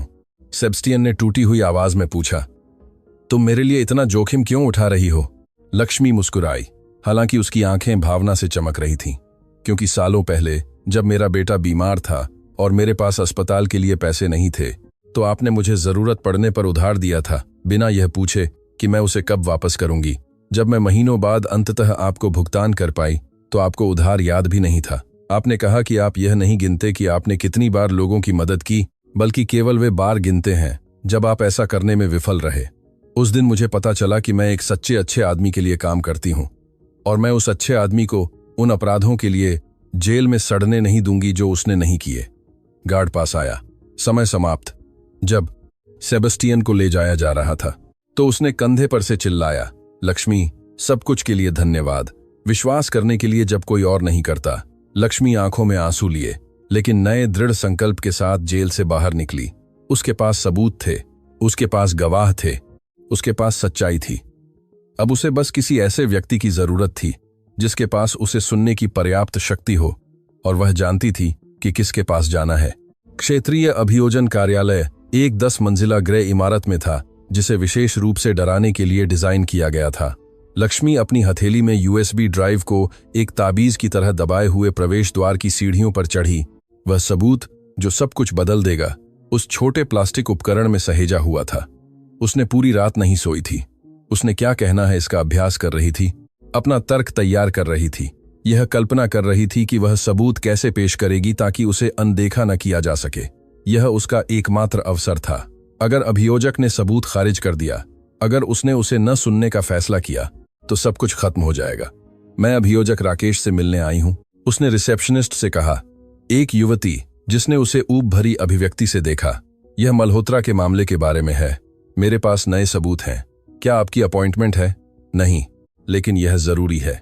यह ऐसी जानकारी है जो मामले को पूरी तरह से बदल सकती है। रिसेप्शनिस्ट ने आह भरी, मानो यह उस दिन की 100वीं व्यक्ति हो जिसने महत्वपूर्ण जानकारी होने का दावा किया हो। अभियोजक राकेश बिना अपॉइंटमेंट के मुलाकात नहीं करते। आपके साफ अपने दस्तावेज यहां छोड़ सकती हैं। और नहीं, लक्ष्मी ने दृढ़ता से बीच में टोका, मैं कुछ भी नहीं छोड़ूंगी। मुझे उनसे व्यक्तिगत रूप से बात करने की जरूरत है। मुझे यह सुनिश्चित करने की जरूरत है कि वह इसे अपनी आंखों से देखें। मैडम, मैंने आपसे पहले ही कहा था कि यह क्या समस्या है? एक पुरुष आवाजा ने बीच में टोका। लक्ष्मी मुड़ी और एक अधेड़ उम्र के आदमी को देखा। बेदाग सूट, बढ़िया चमड़े का ब्रीफकेस। उसका चेहरा उसे खबरों से परिचित लग रहा था। यह खुद अभियोजक राकेश थे। अभियोजक, लक्ष्मी आगे बढ़ी इससे पहले कि रिसेप्शनिस्ट उसे रोक पाती। मेरा नाम लक्ष्मी देवी है। मैं सेबेस्टियन मल्होत्रा के लिए काम करती थी। मेरे पास सबूत हैं जो उनकी निर्दोषता साबित करते हैं। राकेश की अभिव्यक्ति तुरंत बदल गई। उसके चेहरे पर एक कॉन्डिसेंडिंग मुस्कान उभरी। लक्ष्मी देवी, मैंने आपको खबरों में देखा है। क्या आप वह कर्मचारी नहीं हैं जिसकी सह साजिशकर्ता के रूप में जांच की जा रही है? वे आरोप झूठे हैं। यह सब मुझे बदनाम करने के लिए एक अभियान का हिस्सा है, क्योंकि मैं सच्चाई का पता लगा रही हूं। जरूर एक साजिश। अभियोजक का लहजा मुश्किल से छिपा हुआ उपहास था। मैडम, मुझे सप्ताह में 3 बार निर्दोषता के ऐसे दावे मिलते हैं। हताश रिश्तेदार, वफादार कर्मचारी, सभी इस बात पर आश्वस्त हैं कि उनके बॉस या रिश्तेदार ने वे अपराध नहीं किए होंगे जिनका उन पर आरोप है। लेकिन तथ्य हैं। हमारे पास हस्ताक्षर, रिकॉर्ड, गवाहियां हैं। सब कुछ जाली है। सब कुछ मारिया दुर्रानी ने लगाया है। उस नाम का उल्लेख करते ही राकेश की अभिव्यक्ति में कुछ बदल गया। यह सूक्ष्म था। उसकी आंखों के चारों ओर बस थोड़ी सी कठोरता थी। लेकिन लक्ष्मी ने इसे देखा। कुमारी दुर्रानी एक सम्मानित वकील हैं जिन्होंने अपने चाचा के अपराधों का खुलासा होने पर उन्हें डिनंशिएट करने का साहस किया। वह इस मामले में एक नायिका हैं। वह अपराधी है, लक्ष्मी ने जोर दिया। और मेरे पास सबूत हैं। प्रिंटर रिकॉर्ड जो दिखाते हैं कि दस्तावेज वास्तव में कब बनाए गए थे। बैंक हस्तांतरण के स्क्रीनशॉट। एक गवाह जिसने सीधे उसके साथ काम किया और गवाही देने को तैयार है। एक गवाह। राकेश ने एक भौं उठाई। कौन? प्रीति, मारिया दुर्रानी की पूर्व कानूनी सहायक। 1 सेकंड के लिए, बस 1 सेकंड के लिए लक्ष्मी ने अभियोजक के चेहरे पर कुछ देखा। वास्तविक आश्चर्य, शायद चिंता भी, लेकिन वह जल्दी से सामान्य हो गए। लक्ष्मी देवी, मैं आपकी लगन की सराहना करता हूं, लेकिन यह मामला बंद हो गया है। हमारे पास सेठ मल्होत्रा के खिलाफ भारी सबूत हैं। यदि आपके पास नई जानकारी है तो आप इसे उचित कानूनी प्रक्रिया में अपने बचाव वकील के माध्यम से औपचारिक रूप से पेश कर सकती हैं। आप मेरी बात नहीं सुन रहे हैं। सुरक्षा। राकेश ने बुलाया और तुरंत 2 गार्ड आ गए। यह महिला परेशान है, कृपया इसे इमारत से बाहर निकालें। नहीं, रुकिए, बस सबूत देखिए। लेकिन गार्डों ने पहले ही उसे बाहों से पकड़ लिया था। हिंसक रूप से नहीं, बल्कि इतनी दृढ़ता से कि यह स्पष्ट हो गया कि उसके पास कोई विकल्प नहीं था। उन्होंने उसे इमारत से बाहर निकाला जबकि लक्ष्मी चिल्ला रही थी कि वे उसे सुने, कि वे सबूत देखें, कि वे कम से कम उसे एक अवसर दें। उन्होंने उसे फुटपाथ पर छोड़ दिया, अपमानित और क्रोधित, जबकि पास से गुजरने वाले लोग उसे जिज्ञासा और दया के मिश्रण से देख रहे थे। वह पहले से जानता है, लक्ष्मी ने खुद से फुसफुसाया। टुकड़े अपनी जगह पर गिर रहे थे। राकेश पहले से ही सच्चाई जानता है। या तो वह मारिया की रक्षा कर रहा है या मारिया के पास उस पर कुछ है। वह इमारत की सीढ़ियों पर बैठ गई, हताशा के आंसू रोकने की कोशिश कर रही थी। उसे इतना यकीन था कि अभियोजक को सबूत पेश करना ही काफी होगा। उसने कभी इस संभावना पर विचार नहीं किया था कि सिस्टम खुद भ्रष्ट हो सकता है। लक्ष्मी देवी, एक आवाज ने उसे विचारों से बाहर निकाला। उसने ऊपर देखा और एक बूढ़े आदमी को देखा। भूरे बाल, मोटे चश्मे, हाथ में नोटपैड। मैं सत्यवाणी अखबार से गणेश कुमार हूं। क्या मैं आपसे एक पल बात कर सकता हूं? लक्ष्मी ने उसे तुरंत पहचान लिया। गणेश कुमार खोजी पत्रकारिता की एक किंवदंती थे। उन्होंने सरकारी भ्रष्टाचार को उजागर किया था, कॉरपोरेट घोटालों का भंडाफोड़ किया था, भ्रष्ट राजनेताओं के करियर को बर्बाद किया था। वह अपनी सच्चाई की खोज में बेईमान, अथक रूप से जाने जाते थे। आप क्या चाहते हैं? लक्ष्मी ने सावधानी से पूछा। मैं शुरू से ही मल्होत्रा के मामले का पालन कर रहा हूं। मुझे कुछ गड़बड़ लग रही थी। बहुत सुविधाजनक, बहुत साफ। धोखाधड़ी के इतिहास के बिना एक आदमी अचानक एक बड़े पैमाने पर योजना बनाता है और हर जगह सबूत छोड़ देता है। इसका कोई मतलब नहीं है, क्योंकि उसने ऐसा नहीं किया। मुझे ऐसा संदेह है, लेकिन मुझे सबूत चाहिए। असली सबूत, सिद्धांत नहीं। गणेश उसके बगल में सीढ़ियों पर बैठ गए। मैंने सुना आपने अभियोजक पर क्या चिल्लाया, प्रिंटर रिकॉर्ड और बैंक हस्तांतरण के बारे में कुछ। लक्ष्मी ने उसे एक लंबे पल तक देखा। यह एक जाल हो सकता है। यह एक और पत्रकार हो सकता है जो सनसनीखेज शीर्षक की तलाश में हो, लेकिन यह ठीक वही भी हो सकता है जिसकी उसे जरूरत थी। कोई ऐसा व्यक्ति जिसके पास सच्चाई को उजागर करने की शक्ति हो, उस सिस्टम पर निर्भर हुए बिना जिसे मारिया ने भ्रष्ट कर दिया था। अगर मैं आपको वह दिखाऊं जो मेरे पास है, उसने धीरे से कहा, क्या आप इसकी जांच करने का वादा करते हैं? क्या आप सबूत को सिर्फ इसलिए खारिज नहीं करने का वादा करते हैं क्योंकि यह एक घरेलू सहायिका से आया है जिसे दुनिया सह साजिशकर्ता मानती है? लक्ष्मी देवी, मुझे इस काम में 40 साल हो गए हैं। मैंने सीखा है कि सच्चाई आमतौर पर सबसे अप्रत्याशित स्रोतों से आती है। मुझे दिखाओ आपके पास क्या है। लक्ष्मी ने यूएसबी ड्राइव निकाली। यह एक प्रमुख वकील के करियर को नष्ट कर सकता है। यह अभियोजन पक्ष में भ्रष्टाचार को उजागर कर सकता है। यह बहुत शक्तिशाली लोगों को आपसे नफरत करा सकता है। गणेश मुस्कुराए और उस मुस्कान में एक पुराने भेड़िए जैसा कुछ था। मैडम, ये बिल्कुल वही कहानियां हैं जिनके लिए मैं जीता हूं। वे पास के एक कैफे में गए जहां लक्ष्मी ने अपना उधार लिया हुआ लैपटॉप निकाला। अगले 2 घंटों तक उसने गणेश को हर सबूत दिखाया। प्रिंटर रिकॉर्ड, हस्तांतरण के स्क्रीनशॉट, सेबस्टियन का खाली कागजों पर हस्ताक्षर करते हुए वीडियो, पीड़ितों की लिखित गवाहियां, सब कुछ।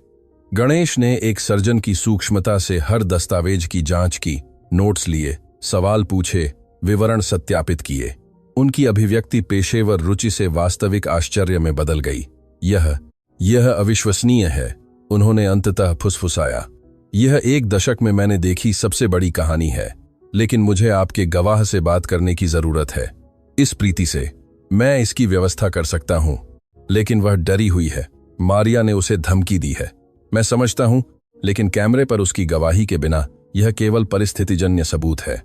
मुझे जरूरत है कि कोई जिसने सीधे मारिया दुर्रानी के साथ काम किया हो, सार्वजनिक रूप से पुष्टि करे कि उसने क्या किया। लक्ष्मी ने अपना फोन निकाला और डायल किया। प्रीति ने दूसरे रिंग पर जवाब दिया।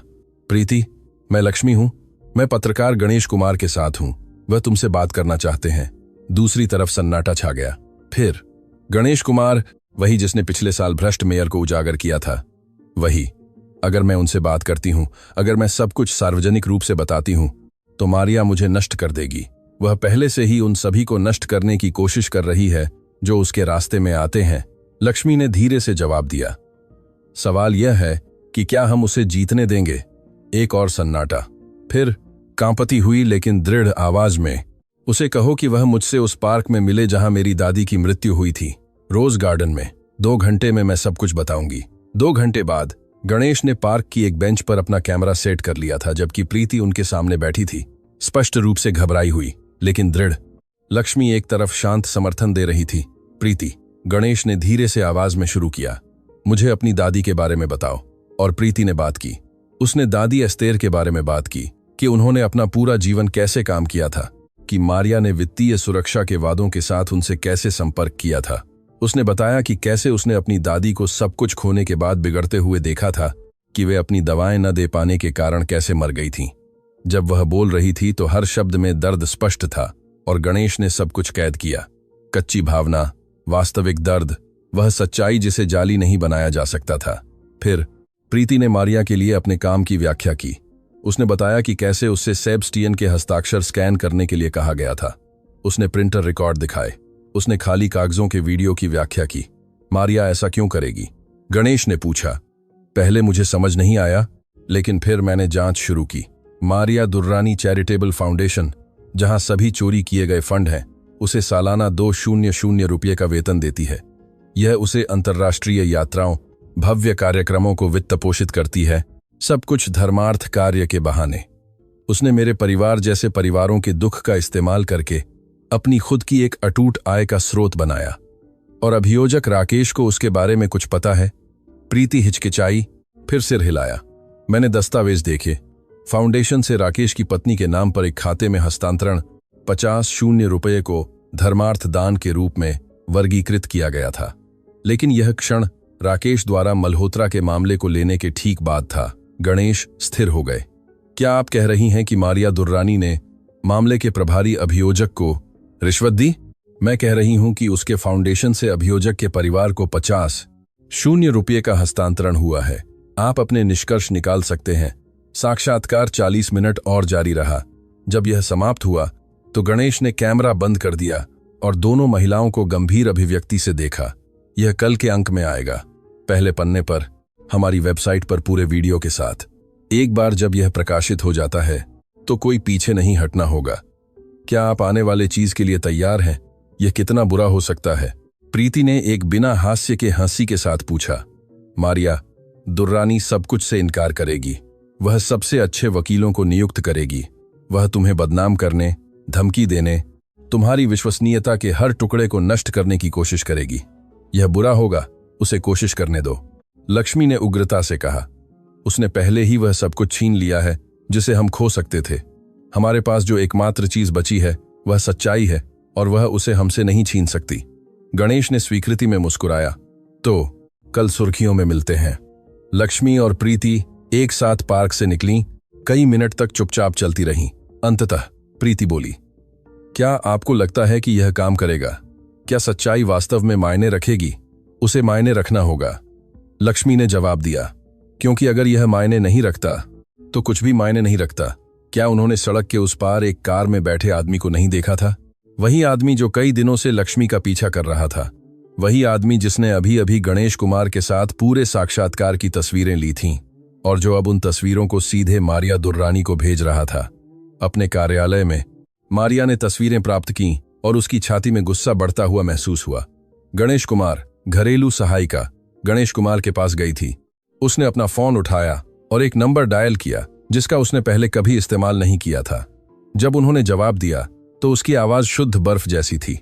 मुझे एक एहसान चाहिए, एक बड़ा एहसान, और मुझे यह आज रात करना है, क्योंकि मारिया दुर्रानी इतनी दूर नहीं आई थी कि एक घरेलू सहायिका और एक धोखेबाज सहायक उसे रोक सके। एक बैकअप योजना थी, हमेशा एक बैकअप योजना होती थी। और सुबह मारिया प्रीति को भी नष्ट करने की कोशिश करने के लिए सावधानी से रखे गए झूठ का इस्तेमाल करेगी। ऐसे रहस्य जिन्हें मारिया ने सावधानी से रखा था, उनका इस्तेमाल करने के सही समय का इंतजार कर रही थी। सच्चाई के लिए युद्ध किसी की कल्पना से कहीं ज्यादा गंदा होने वाला था।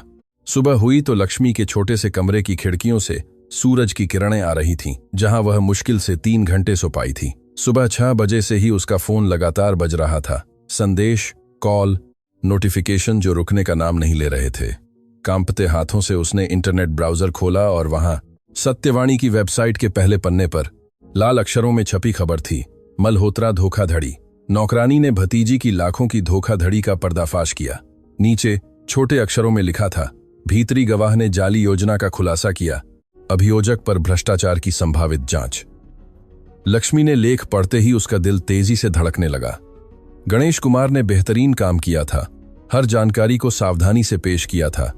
प्रिंटर के रिकॉर्ड की तस्वीरें, फर्जी फाउंडेशन में हुए ट्रांसफर के स्क्रीनशॉट और वीडियो, रोज गार्डन में अपनी दादी की मौत वाली जगह पर बैठी प्रीति का वीडियो अपनी कहानी इतनी ईमानदारी से सुना रही थी कि उस पर विश्वास न करना असंभव था। प्रकाशन के पहले 30 मिनट में लेख को 10 शून्य से ज्यादा बार साझा किया गया था। टिप्पणियों का लहजा बदलने लगा था। मुझे हमेशा से पता था कि इस मामले में कुछ गड़बड़ है। वह वकील दुर्रानी मुझे हमेशा बहुत परफेक्ट लगती थी। बेचारे सेठ की मल्होत्रा, हमने उन्हें सच्चाई जाने बिना ही दोषी ठहराया। लक्ष्मी ने तुरंत प्रीति को फोन किया। क्या तुमने लेख देखा? मैंने देखा। प्रीति की आवाज अजीब तरह से शांत थी। मुझे पहले ही 5 अन्य मीडिया आउटलेट से इंटरव्यू के लिए कॉल आ चुके हैं। गणेश का कहना है कि यह वायरल हो रहा है कि दोपहर तक पूरा देश इस बारे में बात कर रहा होगा। हमने कर दिखाया, लक्ष्मी ने फुसफुसाया, मुश्किल से विश्वास कर पा रही थी। हमने सच में कर दिखाया। अभी नहीं, मारिया पलटवार करेगी, तुम जानती हो। और प्रीति सही थी। सुबह 9 बजे जब लक्ष्मी ने टीवी चालू किया तो उसने देखा कि सभी न्यूज चैनल इस कहानी को कवर कर रहे थे। पैनलिस्ट गर्मागर्म बहस कर रहे थे, कुछ सेबस्टियन का बचाव कर रहे थे, कुछ जोर दे रहे थे कि यह सिर्फ एक बहाना था, लेकिन ज्वार बदल रहा था।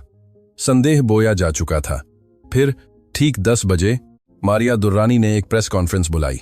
लक्ष्मी ने उसे स्क्रीन पर देखा। बेदाग कपड़े पहने हुए, उसके चेहरे पर चिंता का भाव पूरी तरह से साधा हुआ था। उसके पीछे एक बैनर था जिस पर लिखा था, पीड़ितों के लिए न्याय। उसके बगल में कथित धोखाधड़ी के 2 सबसे प्रमुख पीड़ित थे। शुभ प्रभात, मारिया ने एक शांत लेकिन दृढ़ आवाज में शुरू किया। मैं आज यहां अपने खिलाफ लगाए गए झूठे आरोपों को संबोधित करने के लिए हूं। झूठ से अपना बचाव करना दर्दनाक है, खासकर जब मेरा एकमात्र अपराध अपने चाचा के आपराधिक गतिविधियों का पता चलने पर उन्हें डिनंसिया करने का साहस करना था। लक्ष्मी को इतनी आत्मविश्वासी, इतनी विश्वसनीय आवाज सुनकर मतली आने लगी। प्रीति, जिसने मुझ पर इन भयानक अपराधों का आरोप लगाया है, उसे महीनों पहले मेरे फर्म से ग्राहकों के पैसे चुराने के आरोप में बर्खास्त कर दिया गया था। मेरे पास यहां दस्तावेज़ हैं। मारिया ने एक फाइल उठाई। जब मैंने उससे चोरी के बारे में पूछा तो उसने मुझसे बदला लेने के लिए मेरे बारे में कहानियां गढ़ने की धमकी दी, और अब आपराधिक आरोपों से बचने के लिए बेताब होकर उसने यह विस्तृत कहानी गढ़ी है। नहीं, लक्ष्मी ने टीवी पर फुसफुसाया। नहीं, यह झूठ है। लेकिन मारिया अभी खत्म नहीं हुई थी। इसके अलावा मुझे लक्ष्मी देवी के बारे में कुछ परेशान करने वाली जानकारी मिली है, जो कथित तौर पर सच्चाई की तलाश कर रही हैं। पता चला कि लक्ष्मी देवी को सालों पहले एक घर में चोरी के आरोप में गिरफ्तार किया गया था, जहां वह घरेलू सहायिका के रूप में काम करती थीं। आरोप केवल इसलिए हटा दिए गए थे क्योंकि परिवार ने आगे न बढ़ने का फैसला किया था। लेकिन घटना दस्तावेजों में दर्ज है। लक्ष्मी के पेट में मरोड़ उठने लगी। यह एक भयानक गलतफहमी थी, एक गहना जो गलती से उसकी सफाई वाले बैग में गिर गया था, कुछ ऐसा जो कुछ ही घंटों में साफ हो गया था। लेकिन मारिया इसे ऐसे पेश कर रही थी मानो वह एक आदत वाली चोर हो। ये वही दो महिलाएं हैं जिन पर श्री गणेश कुमार ने अपनी जांच के लिए भरोसा करने का फैसला किया। मारिया ने तिरस्कार के साथ जारी रखा, चोरी के लिए बर्खास्त एक कर्मचारी और चोरी के इतिहास वाली एक महिला, और हमें एक सम्मानित वकील और 20 साल के बेदाग सेवा वाले एक अभियोजक के खिलाफ उनके आरोपों पर विश्वास करना चाहिए। लक्ष्मी का फोन बजने लगा। यह प्रीति थी, और जब उसने जवाब दिया तो उसने दूसरी तरफ रोने की आवाज सुनी। लक्ष्मी, मेरा बैंक खाता। वे कह रहे हैं कि संदिग्ध ट्रांसफर है, लेकिन मैंने फर्म से कुछ नहीं चुराया। मारिया झूठे सबूत लगा रही है, ठीक वैसे ही जैसे उसने सेबेस्टियन के साथ किया था। मुझे पता है। सांस लो। हम नहीं। प्रीति की आवाज पूरी तरह से टूट गई। मैं यह नहीं कर सकती। मेरा परिवार मुझे फोन कर रहा है और कह रहा है कि पुलिस मेरे घर गई थी। वे कह रहे हैं कि वे मुझे गिरफ्तार करने वाले हैं। लक्ष्मी, मुझे डर लग रहा है। प्रीति, मेरी बात सुनो, तुम इसमें अकेली नहीं हो। लाइन कट गई। लक्ष्मी ने बार बार कॉल करने की कोशिश की, लेकिन प्रीति जवाब नहीं दे रही थी। उसने गणेश कुमार को फोन किया। मैंने उसे देखा। गणेश ने बिना किसी प्रस्तावना के कहा, मारिया अच्छी है, बहुत अच्छी। वह पहले ही जनता की राय में संदेह बो रही है। सोशल मीडिया बंटा हुआ है। हम क्या करें? हमें कुछ और चाहिए, कुछ अकाट्य जिसे हेरफेर या गलत व्याख्या न किया जा सके। क्या कुछ और है? कोई और सबूत जो हमने इस्तेमाल नहीं किया? मुझे नहीं पता। मुझे लगता है लक्ष्मी, कुछ तो होना चाहिए, कोई ऐसा विवरण जिसे हमने अनदेखा कर दिया हो। लक्ष्मी ने अपनी आंखें बंद कर लीं, अपने दिमाग को हर बातचीत, हर पल, हर जानकारी को दोहराने के लिए मजबूर किया।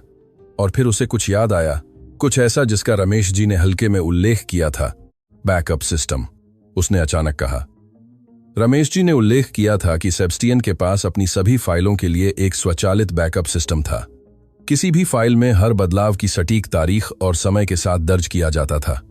वे बैकअप कहाँ हैं? बाहरी सर्वर पर। सेबेस्टियन जानकारी खोने को लेकर बहुत चिंतित थे, इसलिए सब कुछ स्वचालित रूप से क्लाउड में सहेजा जाता था। और हम उस तक कैसे पहुंचते हैं, मुझे नहीं पता।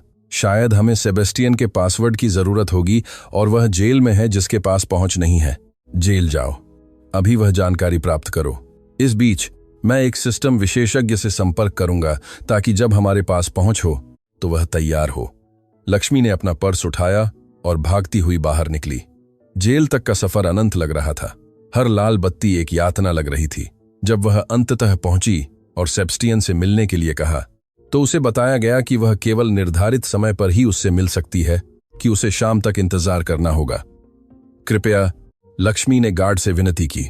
यह जरूरी है, मेरे पास ऐसी जानकारी है जो उसे मुक्त कर सकती है। नियम है मैडम। 5 मिनट, मुझे बस 5 मिनट चाहिए। गार्ड ने उसे एक लंबे पल तक देखा, फिर आह भरी, यहां इंतजार करो। 10 मिनट बाद वह सेबेस्टियन के सामने बैठी थी, जो अप्रत्याशित मुलाकात से भ्रमित लग रहे थे। लक्ष्मी, क्या हुआ? मुझे क्लाउड बैकअप सिस्टम तक पहुंच के लिए आपके पासवर्ड चाहिए। रमेश जी ने कहा कि उनके पास सभी फाइलों की स्वचालित प्रतियां हैं, जिनमें तारीख और समय के रिकॉर्ड हैं। सेबेस्टियन की आंखें समझ से चमक उठीं। मेटाडेटा, बेशक, अगर हम ये साबित कर सकें कि मूल फाइलें वास्तव में कब बनाई गई थीं और कब संशोधित की गई थीं। ठीक वही। आपको पासवर्ड याद है? सेबेस्टियन ने आंखें बंद कर लीं, ध्यान केंद्रित करते हुए। यह जटिल है। मैं एक लंबी पासवर्ड प्रणाली का उपयोग करता था। एक प्राथमिक है और 2 सत्यापन के लिए हैं। उसने एक कागज निकाला और लिखने लगा। उसके हाथ थोड़े कांप रहे थे। जब वह समाप्त हो गया तो उसने लक्ष्मी को कागज दे दिया। यह सब कुछ तक पहुंच प्रदान करता है। हर फाइल, हर लेन देन, पिछले 5 सालों में सिस्टम में किया गया हर बदलाव। अगर मारिया ने कुछ भी संशोधित किया, अगर उसने फाइलें बनाई और उनकी तारीखें बदलीं, तो सब कुछ वहां दर्ज होगा। समय। गार्ड ने घोषणा की। लक्ष्मी ने कागज को ऐसे रखा मानो वह सोना हो। हम इसे खत्म कर देंगे, मैं आपसे वादा करती हूं। वह जेल से निकली और तुरंत गणेश को फोन किया। मुझे मिल गया, मेरे पास पासवर्ड है। उत्तम, मैं तुम्हें एक पता भेज रहा हूं। यह एक डिजिटल फॉरेंसिक विशेषज्ञ का स्टूडियो है जिसे मैं जानता हूं। हम 1 घंटे में वहां मिलते हैं। लक्ष्मी स्टूडियो पहुंची और गणेश को एक युवा आदमी के साथ उसका इंतजार करते हुए पाया, जो कई दिनों से नहीं सोया था, कंप्यूटर और स्क्रीन से घिरा हुआ था। यह आयुष है, गणेश ने पेश किया। वह देश में डिजिटल फॉरेंसिक विश्लेषण में सबसे अच्छा है। अगर उन सर्वर में कुछ भी है तो वह उसे ढूंढ लेगा। आयुष ने पासवर्ड वाला कागज लिया और काम करना शुरू कर दिया। उसकी उंगलियां कीबोर्ड पर तेजी से चल रही थीं। स्क्रीन कोड, विंडो, फाइलों से असंभव गति से हिलती हुई भर गईं। मैं अंदर हूं, उसने कई मिनटों के बाद घोषणा की। हे भगवान, यहां सालों की जानकारी है। यह सब की जांच करने में समय लगेगा। हमारे पास समय नहीं है, गणेश ने कहा। मारिया जमीन हासिल कर रही है। उसने पहले ही हमारे स्रोतों पर संदेह बो दिया है। हमें अभी कुछ चाहिए। निवेश से संबंधित फाइलों पर ध्यान केंद्रित करो, लक्ष्मी ने सुझाव दिया। वे अनुबंध जिन्हें सेबेस्टियन ने कथित तौर पर बनाया था। आयुष ने तेजी से टाइप किया। यहां मैं निवेश अनुबंधों को देख रहा हूं। और रुको, यह दिलचस्प है। क्या? लक्ष्मी और गणेश स्क्रीन के पास गए। मूल फाइलें सभी एक ही तारीख और समय पर बनाई गई थीं, बिल्कुल वैसे ही जैसे आपने कहा था। लेकिन यह देखो, आयुष ने स्क्रीन पर संख्याओं की एक श्रृंखला की ओर इशारा किया। इन फाइलों तक उनकी रचना के बाद कई बार पहुंचा गया और संशोधित किया गया, और हर संशोधन एक विशिष्ट आईपी पते से किया गया था। क्या आप उस आईपी पते को ट्रेस कर सकते हैं? मैं पहले से ही कर रहा हूं। और टाइपिंग। आईपी पता, ओह, यह सोना है। यह मारिया दुर्रानी के कानूनी कार्यालय का है। सटीक होने के लिए उसका निजी कंप्यूटर। तो उसने सेबेस्टियन के सिस्टम तक पहुंच प्राप्त की और फाइलों को संशोधित किया, गणेश ने पुष्टि की। इतना ही नहीं, आयुष ने और विंडो खोली। तारीखें देखें। संशोधन उन अवधियों के दौरान किए गए थे जहां रिकॉर्ड दिखाते हैं कि सेठ मल्होत्रा देश से बाहर थे। अन्य देशों में प्रवेश के लिए उड़ान रिकॉर्ड हैं। यह असंभव है कि उन्होंने वे बदलाव किए हों। लक्ष्मी को लगा कि उसके घुटने कांप रहे हैं। क्या आप यह सब प्रिंट कर सकते हैं? एक रिपोर्ट बना सकते हैं जो ठीक ठीक दिखाए कि क्या संशोधित किया गया था, कब और कहां से? मैं उससे बेहतर कर सकता हूं। मैं एक विजुअल प्रस्तुति बना सकता हूं जो पूरी टाइमलाइन दिखाए। कोई भी न्यायाधीश जो इसे देखेगा तुरंत समझेगा कि क्या हुआ। अगले 3 घंटे फ्रैंटिक काम के थे। आयुष ने ग्राफ, टाइमलाइन, स्क्रीनशॉट के साथ एक विस्तृत रिपोर्ट बनाई। सब कुछ फॉरेंसिक सटीकता के साथ प्रलेखित किया गया। जब वे समाप्त हो गए तो गणेश ने एक प्रति ली और मुस्कुराए। यह अकाट्य है, हमें यही चाहिए था। और अब क्या? लक्ष्मी ने पूछा। अब हम सीधे अदालत जाते हैं। पहले अभियोजन पक्ष के पास नहीं, पहले प्रेस के पास नहीं, सीधे उस न्यायाधीश के पास जो मामले की सुनवाई कर रहा है। इसके साथ वे तुरंत जांच फिर से शुरू करने का आदेश जारी कर सकते हैं। वे शाम 4 बजे अदालत पहुंचे। न्यायाधीश के सहायक ने शुरू में बिना अपॉइंटमेंट के उनसे मिलने से इनकार कर दिया, लेकिन गणेश ने जोर दिया कि उनके पास एक उच्च प्रोफाइल मामले में महत्वपूर्ण सबूत हैं। 20 मिनट के इंतजार के बाद, जो अनंत लग रहे थे, उन्हें न्यायाधीश शर्मा के कार्यालय में प्रवेश दिया गया। वह एक गंभीर अभिव्यक्ति वाले लेकिन बुद्धिमान आंखों वाले एक वृद्ध व्यक्ति थे। उन्होंने उनकी प्रस्तावना को चुपचाप सुना, फिर सबूत देखने के लिए कहा। आयुष ने अपना लैपटॉप कनेक्ट किया और प्रस्तुति शुरू की। उसने मूल फाइलें, संशोधन, आईपी पते, सेबेस्टियन के यात्रा रिकॉर्ड दिखाए।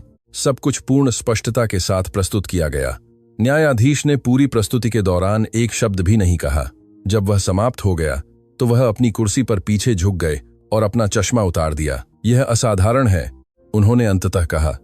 अगर यह जानकारी प्रामाणिक है और मुझे इसकी स्वतंत्र विशेषज्ञों द्वारा सत्यापन की आवश्यकता होगी, तो हम न केवल सेठ मल्होत्रा की रिहाई देख रहे हैं, बल्कि धोखाधड़ी, जालसाजी और न्याय में बाधा डालने के लिए कुमारी दुर्रानी के खिलाफ आपराधिक आरोप भी। यह प्रामाणिक है, माय लॉर्ड, आयुष ने आश्वस्त किया। सब कुछ सत्यापित किया जा सकता है। सर्वर अक्षुण्ण है, रिकॉर्ड आधिकारिक हैं।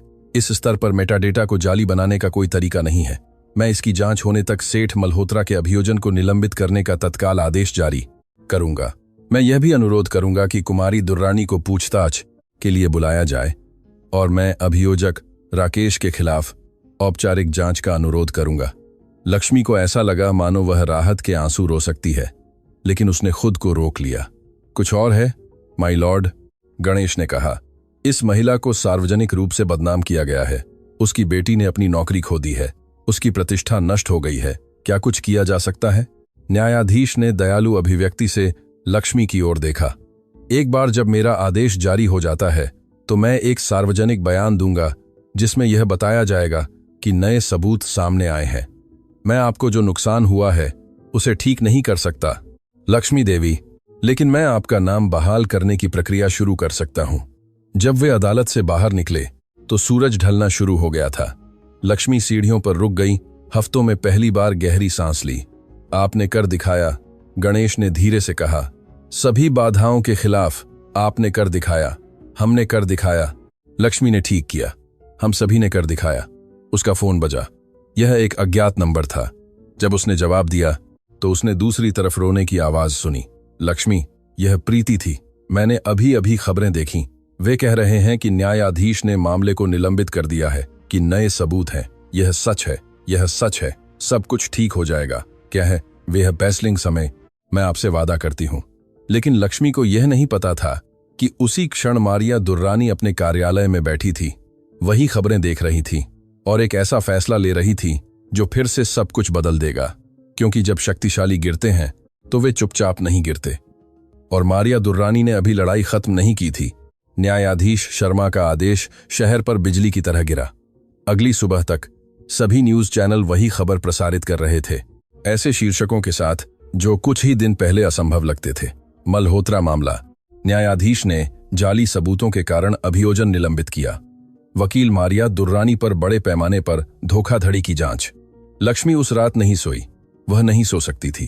हर बार जब वह आंखें बंद करती तो उसका दिमाग वह सब कुछ दोहराता जो हुआ था, वह सब कुछ जो उन्होंने दांव पर लगाया था। हर बार जब वह हार मानने वाली थी और अब अंततः सच्चाई तूफान के बादलों को चीरते हुए सूरज की तरह सामने आ रही थी। उसका फोन पूरी रात बजता रहा, पड़ोसियों के कॉल, माफी मांगते हुए उन लोगों के संदेश जिन्होंने उसके बारे में झूठी खबरें साझा की थीं, अब शर्मिंदा थे। और एक कॉल जिसने उसे शुद्ध भावना से रुला दिया। उसकी बेटी दीपा। माँ, दीपा की आवाज कांप रही थी। मेरे बॉस ने अभी अभी मुझे फोन किया। उसने खबरें देखीं, उसने मुझसे माफी मांगी। उसने मुझे उन हफ्तों का पूर्वव्यापी भुगतान के साथ फिर से काम पर रख लिया जब मैं निलंबित थी। और माँ, उसने मुझसे कहा कि उसे एक ऐसी कर्मचारी पर गर्व है जिसकी माँ इतनी बहादुर थी। लक्ष्मी ने अपना फोन अपने कान से दबा लिया, भावनाओं से घुटते हुए बोलने में असमर्थ थी। मुझे तुम पर बहुत गर्व है, दीपा ने जारी रखा। मैंने एक पल के लिए भी शक नहीं किया। मुझे पता था कि तुम निर्दोष हो। मुझे पता था कि तुम सच्चाई साबित करोगी। जब उसने फोन काट दिया तो लक्ष्मी ने अंततः हफ्तों तक दबी हुई सभी भावनाओं को बाहर आने दिया। वह राहत से रोई, कृतज्ञता से, शुद्ध खुशी से, यह जानकर कि उसकी बेटी ने उस पर कभी विश्वास नहीं खोया था। अगली सुबह गणेश कुमार ने एक नया लेख प्रकाशित किया, इस बार पूरी फॉरेंसिक रिपोर्ट के साथ।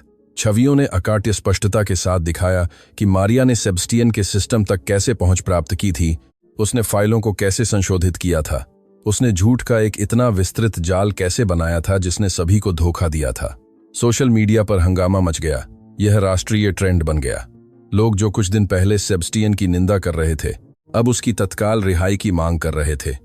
और अपने कार्यालय में बचाव वकीलों से घिरी हुई थी जो उसे असंभव रणनीतियों की सलाह दे रहे थे। मारिया दुर्रानी देख रही थी कि उसका सावधानी से बनाया गया संसार कैसे बिना किसी बचाव के ढह रहा था। अपने जीवन में पहली बार उसके पास कोई योजना नहीं थी, कोई रास्ता नहीं था।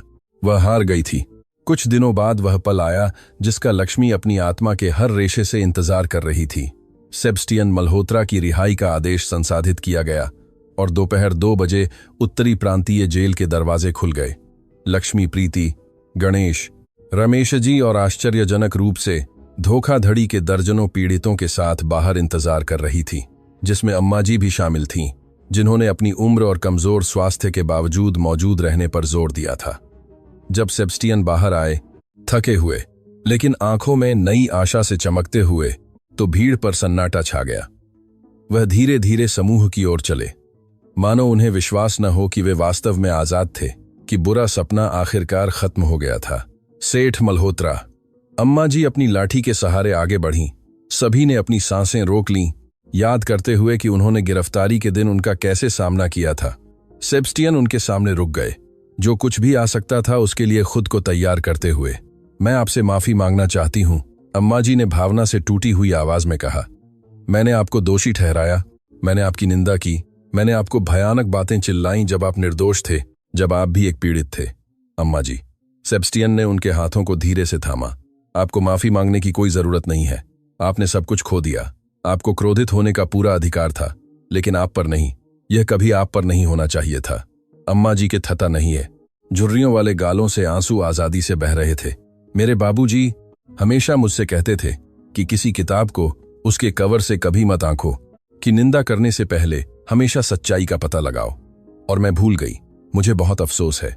जो मायने रखता है वह यह है कि अब हम सच्चाई जानते हैं, सेबस्टियन ने भावनात्मक आवाज में जवाब दिया।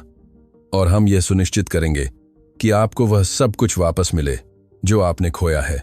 मैं आपसे वादा करता हूं। फिर सेबस्टियन ने लक्ष्मी को थोड़ा पीछे खड़ी देखा।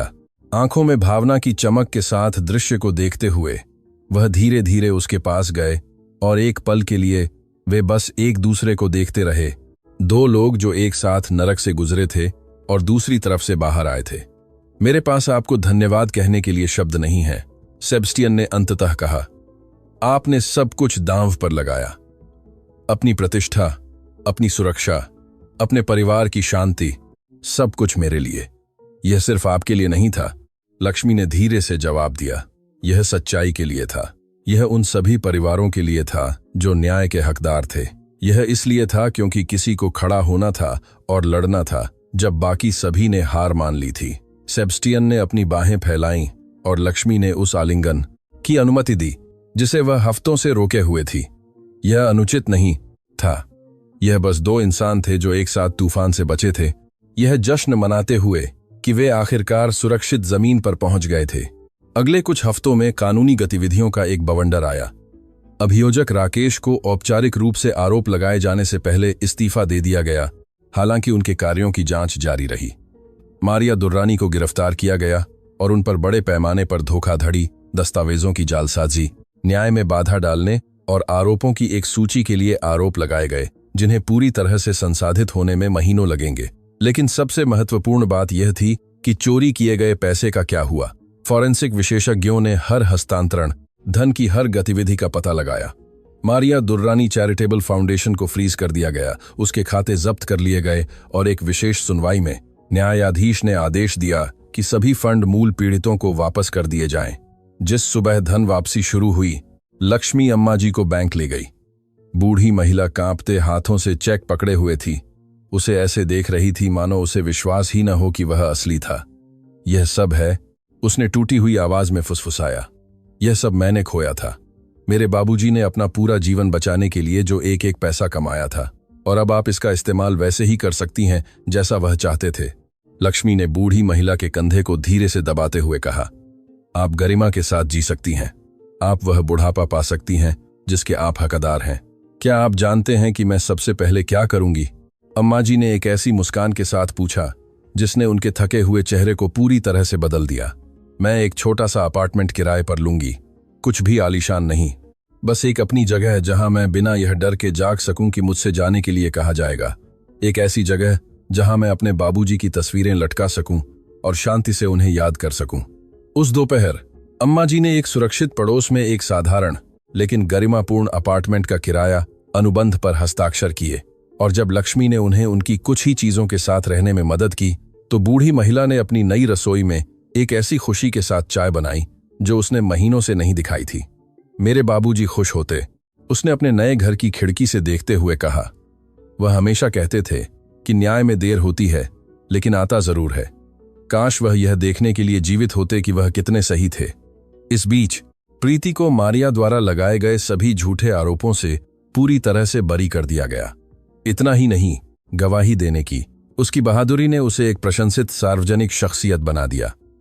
3 लॉ फर्मों ने उसे नौकरी की पेशकश की, लेकिन उसने एक ऐसी फर्म को चुना जो धोखाधड़ी के शिकार लोगों का बचाव करने में विशेषज्ञ थी। मैं इस सब से जो कुछ भी मैंने सीखा है उसका उपयोग दूसरों की मदद करने के लिए करना चाहती हूं, उसने गणेश कुमार को समझाया। मेरी दादी वापस नहीं आ सकती, लेकिन मैं उनकी स्मृति का सम्मान कर सकती हूं। यह सुनिश्चित करके कि अन्य परिवार वह सब कुछ न भुगतें जो हमने भुगता। हफ्तों बाद सेबेस्टियन ने अपनी हवेली में एक बैठक बुलाई, जिसे अधिकारियों द्वारा अपनी जांच पूरी करने के बाद अंततः वापस कर दिया गया था। उन्होंने सभी पीड़ितों, प्रीति, गणेश, रमेश जी और बेशक लक्ष्मी को आमंत्रित किया। जब सेबेस्टियन बोलने के लिए खड़े हुए तो कमरा भरा हुआ था। उनकी उपस्थिति में भारी सुधार हुआ था। उन्होंने कुछ खोया हुआ वजन वापस पा लिया था, और हालांकि चिंता की लकीरें अभी भी उनके चेहरे पर थीं, उनकी आंखों में एक शांति थी जो महीनों से अनुपस्थित थी। मैं यहां आने के लिए आप सभी को धन्यवाद देना चाहता हूं, उन्होंने शुरू किया। पिछले कुछ हफ्तों में मुझे जो कुछ भी हुआ उस पर सोचने के लिए बहुत समय मिला है कि कैसे एक व्यक्ति जिस पर मैंने पूरी तरह से भरोसा किया वह मुझे इतनी पूरी तरह से धोखा दे सकता था। और मैं एक निष्कर्ष पर पहुंचा हूं। सभी आगे झुक गए, ध्यान से सुन रहे थे। जो मारिया ने मेरे साथ किया वह भयानक था, जो उसने आप सभी के साथ किया वह अक्षम्य था। लेकिन अगर इसमें से कुछ भी अच्छा निकला है तो वह यह है कि इसने मुझे दिखाया कि मेरे जीवन में वास्तव में मूल्यवान लोग कौन हैं। वह खून का रिश्ता नहीं जो मेरा उपनाम साझा करता है, बल्कि वे लोग जो मेरे साथ खड़े थे जब पूरी दुनिया ने मुझे दोषी ठहराया था। उन्होंने सीधे लक्ष्मी की ओर देखा, इस महिला ने जिसे मेरी मदद करने की कोई बाध्यता नहीं थी, जिसने सच्चाई का पता लगाने के लिए बिल्कुल सब कुछ दांव पर लगाया। मुझे दिखाया कि सच्ची निष्ठा, सच्चा साहस क्या होता है। सेबेस्टियन ने एक लिफाफा निकाला। लक्ष्मी, यह एक अनुबंध है, नौकरी का नहीं, साझेदारी का। मैं चाहता हूं कि तुम मेरे व्यवसायों के पुनर्निर्माण में मेरी भागीदार बनो। मैं चाहता हूं कि तुम्हारी आवाज, तुम्हारा दृष्टिकोण, तुम्हारी ईमानदारी मेरे भविष्य में जो कुछ भी मैं करूं उसके केंद्र में हो। लक्ष्मी की सांसें रुक गईं। सेठ मल्होत्रा, मेरे पास व्यवसाय की शिक्षा नहीं है, मैं बस हूं। तुम बस सबसे ईमानदार महिला हो जिसे मैं जानता हूं। सेबेस्टियन ने दृढ़ता से बीच में टोका, और मुझे ठीक वही चाहिए। कोई ऐसा जो मुझे ईमानदार रखे, कोई ऐसा जो मुझे याद दिलाए कि व्यवसाय सिर्फ मुनाफे के बारे में नहीं है, बल्कि उन जीवनों के बारे में है जिन्हें हम छूते हैं। कृपया हाँ कहो।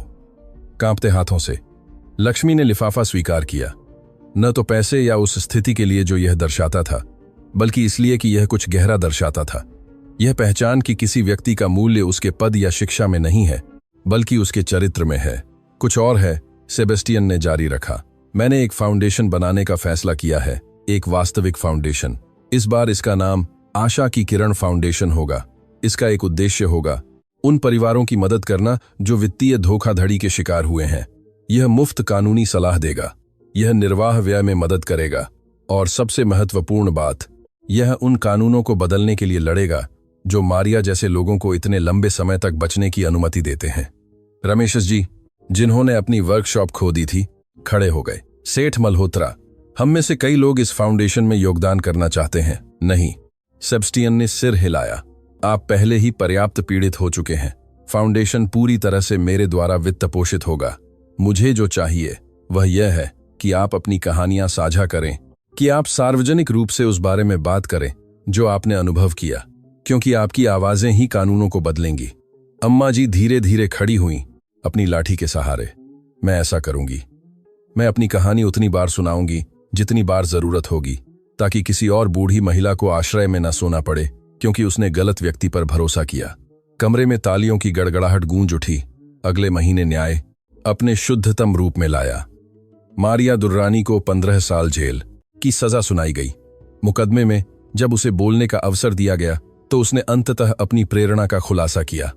मेरे चाचा के पास सब कुछ था, उसने कड़वाहट से भरी आवाज में कहा। हवेली, सम्मान, सफलता। जबकि मेरी मां, उसकी अपनी बहन, जीवित रहने के लिए संघर्ष कर रही थी। मैं उसे दिखाना चाहती थी कि मैं उससे ज्यादा सफल, ज्यादा अमीर, ज्यादा शक्तिशाली हो सकती हूं। और अगर इसका मतलब प्रक्रिया में उसे नष्ट करना था तो ऐसा ही हो। जब सब कुछ अंततः शांत हो गया तो लक्ष्मी मल्होत्रा हवेली लौट आई। अब एक कर्मचारी के रूप में नहीं, अब एक भागीदार के रूप में। लेकिन जब वह अंदर गई और अध्ययन कक्ष देखा जहां सब कुछ शुरू हुआ था, तो उसे कुछ प्रतीकात्मक करने की जरूरत महसूस हुई। उसने अपनी सफाई का सामान कार से निकाला। सेबेस्टियन ने उसे 1 घंटे बाद वहीं पाया, अध्ययन कक्ष को उसी सावधानीपूर्वक देखभाल से साफ करते हुए जो वह हमेशा करती थी।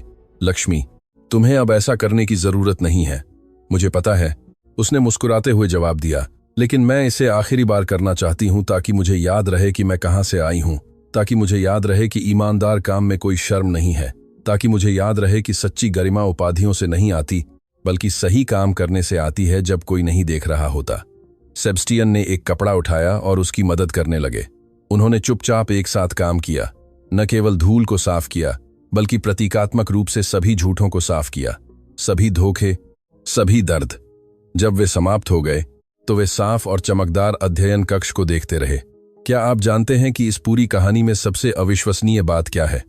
सेबस्टियन ने पूछा। क्या कि अंत में मेरे पैसे ने मुझे नहीं बचाया, न मेरे संपर्कों या मेरी शक्ति ने। यह एक कामकाजी महिला थी जिसने बस अन्याय को स्वीकार करने से इनकार कर दिया, जिसने खड़ा होकर लड़ाई की जब बाकी सभी बैठ गए। उस रात आशा की किरण फाउंडेशन ने अपना आधिकारिक उद्घाटन मनाया। इस कार्यक्रम में वे सभी लोग शामिल हुए जो कहानी का हिस्सा थे। प्रीति ने अपनी दादी एस्तेर के सम्मान में एक भाषण दिया, अपनी दादी की याद में दूसरों की रक्षा के लिए अपना करियर समर्पित करने का वादा किया। गणेश कुमार ने घोषणा की कि वह मामले पर एक किताब लिख रहे थे जिसमें सभी मुनाफा फाउंडेशन को दिया जाएगा। अम्मा जी ने साझा किया कि न्याय ने उन्हें न केवल उनका पैसा बल्कि उनकी गरिमा भी कैसे लौटा दी थी। और लक्ष्मी आखिरी बार बोलने के लिए आमंत्रित की गई। दृश्य घबराहट के साथ माइक्रोफोन के सामने खड़ी हुई।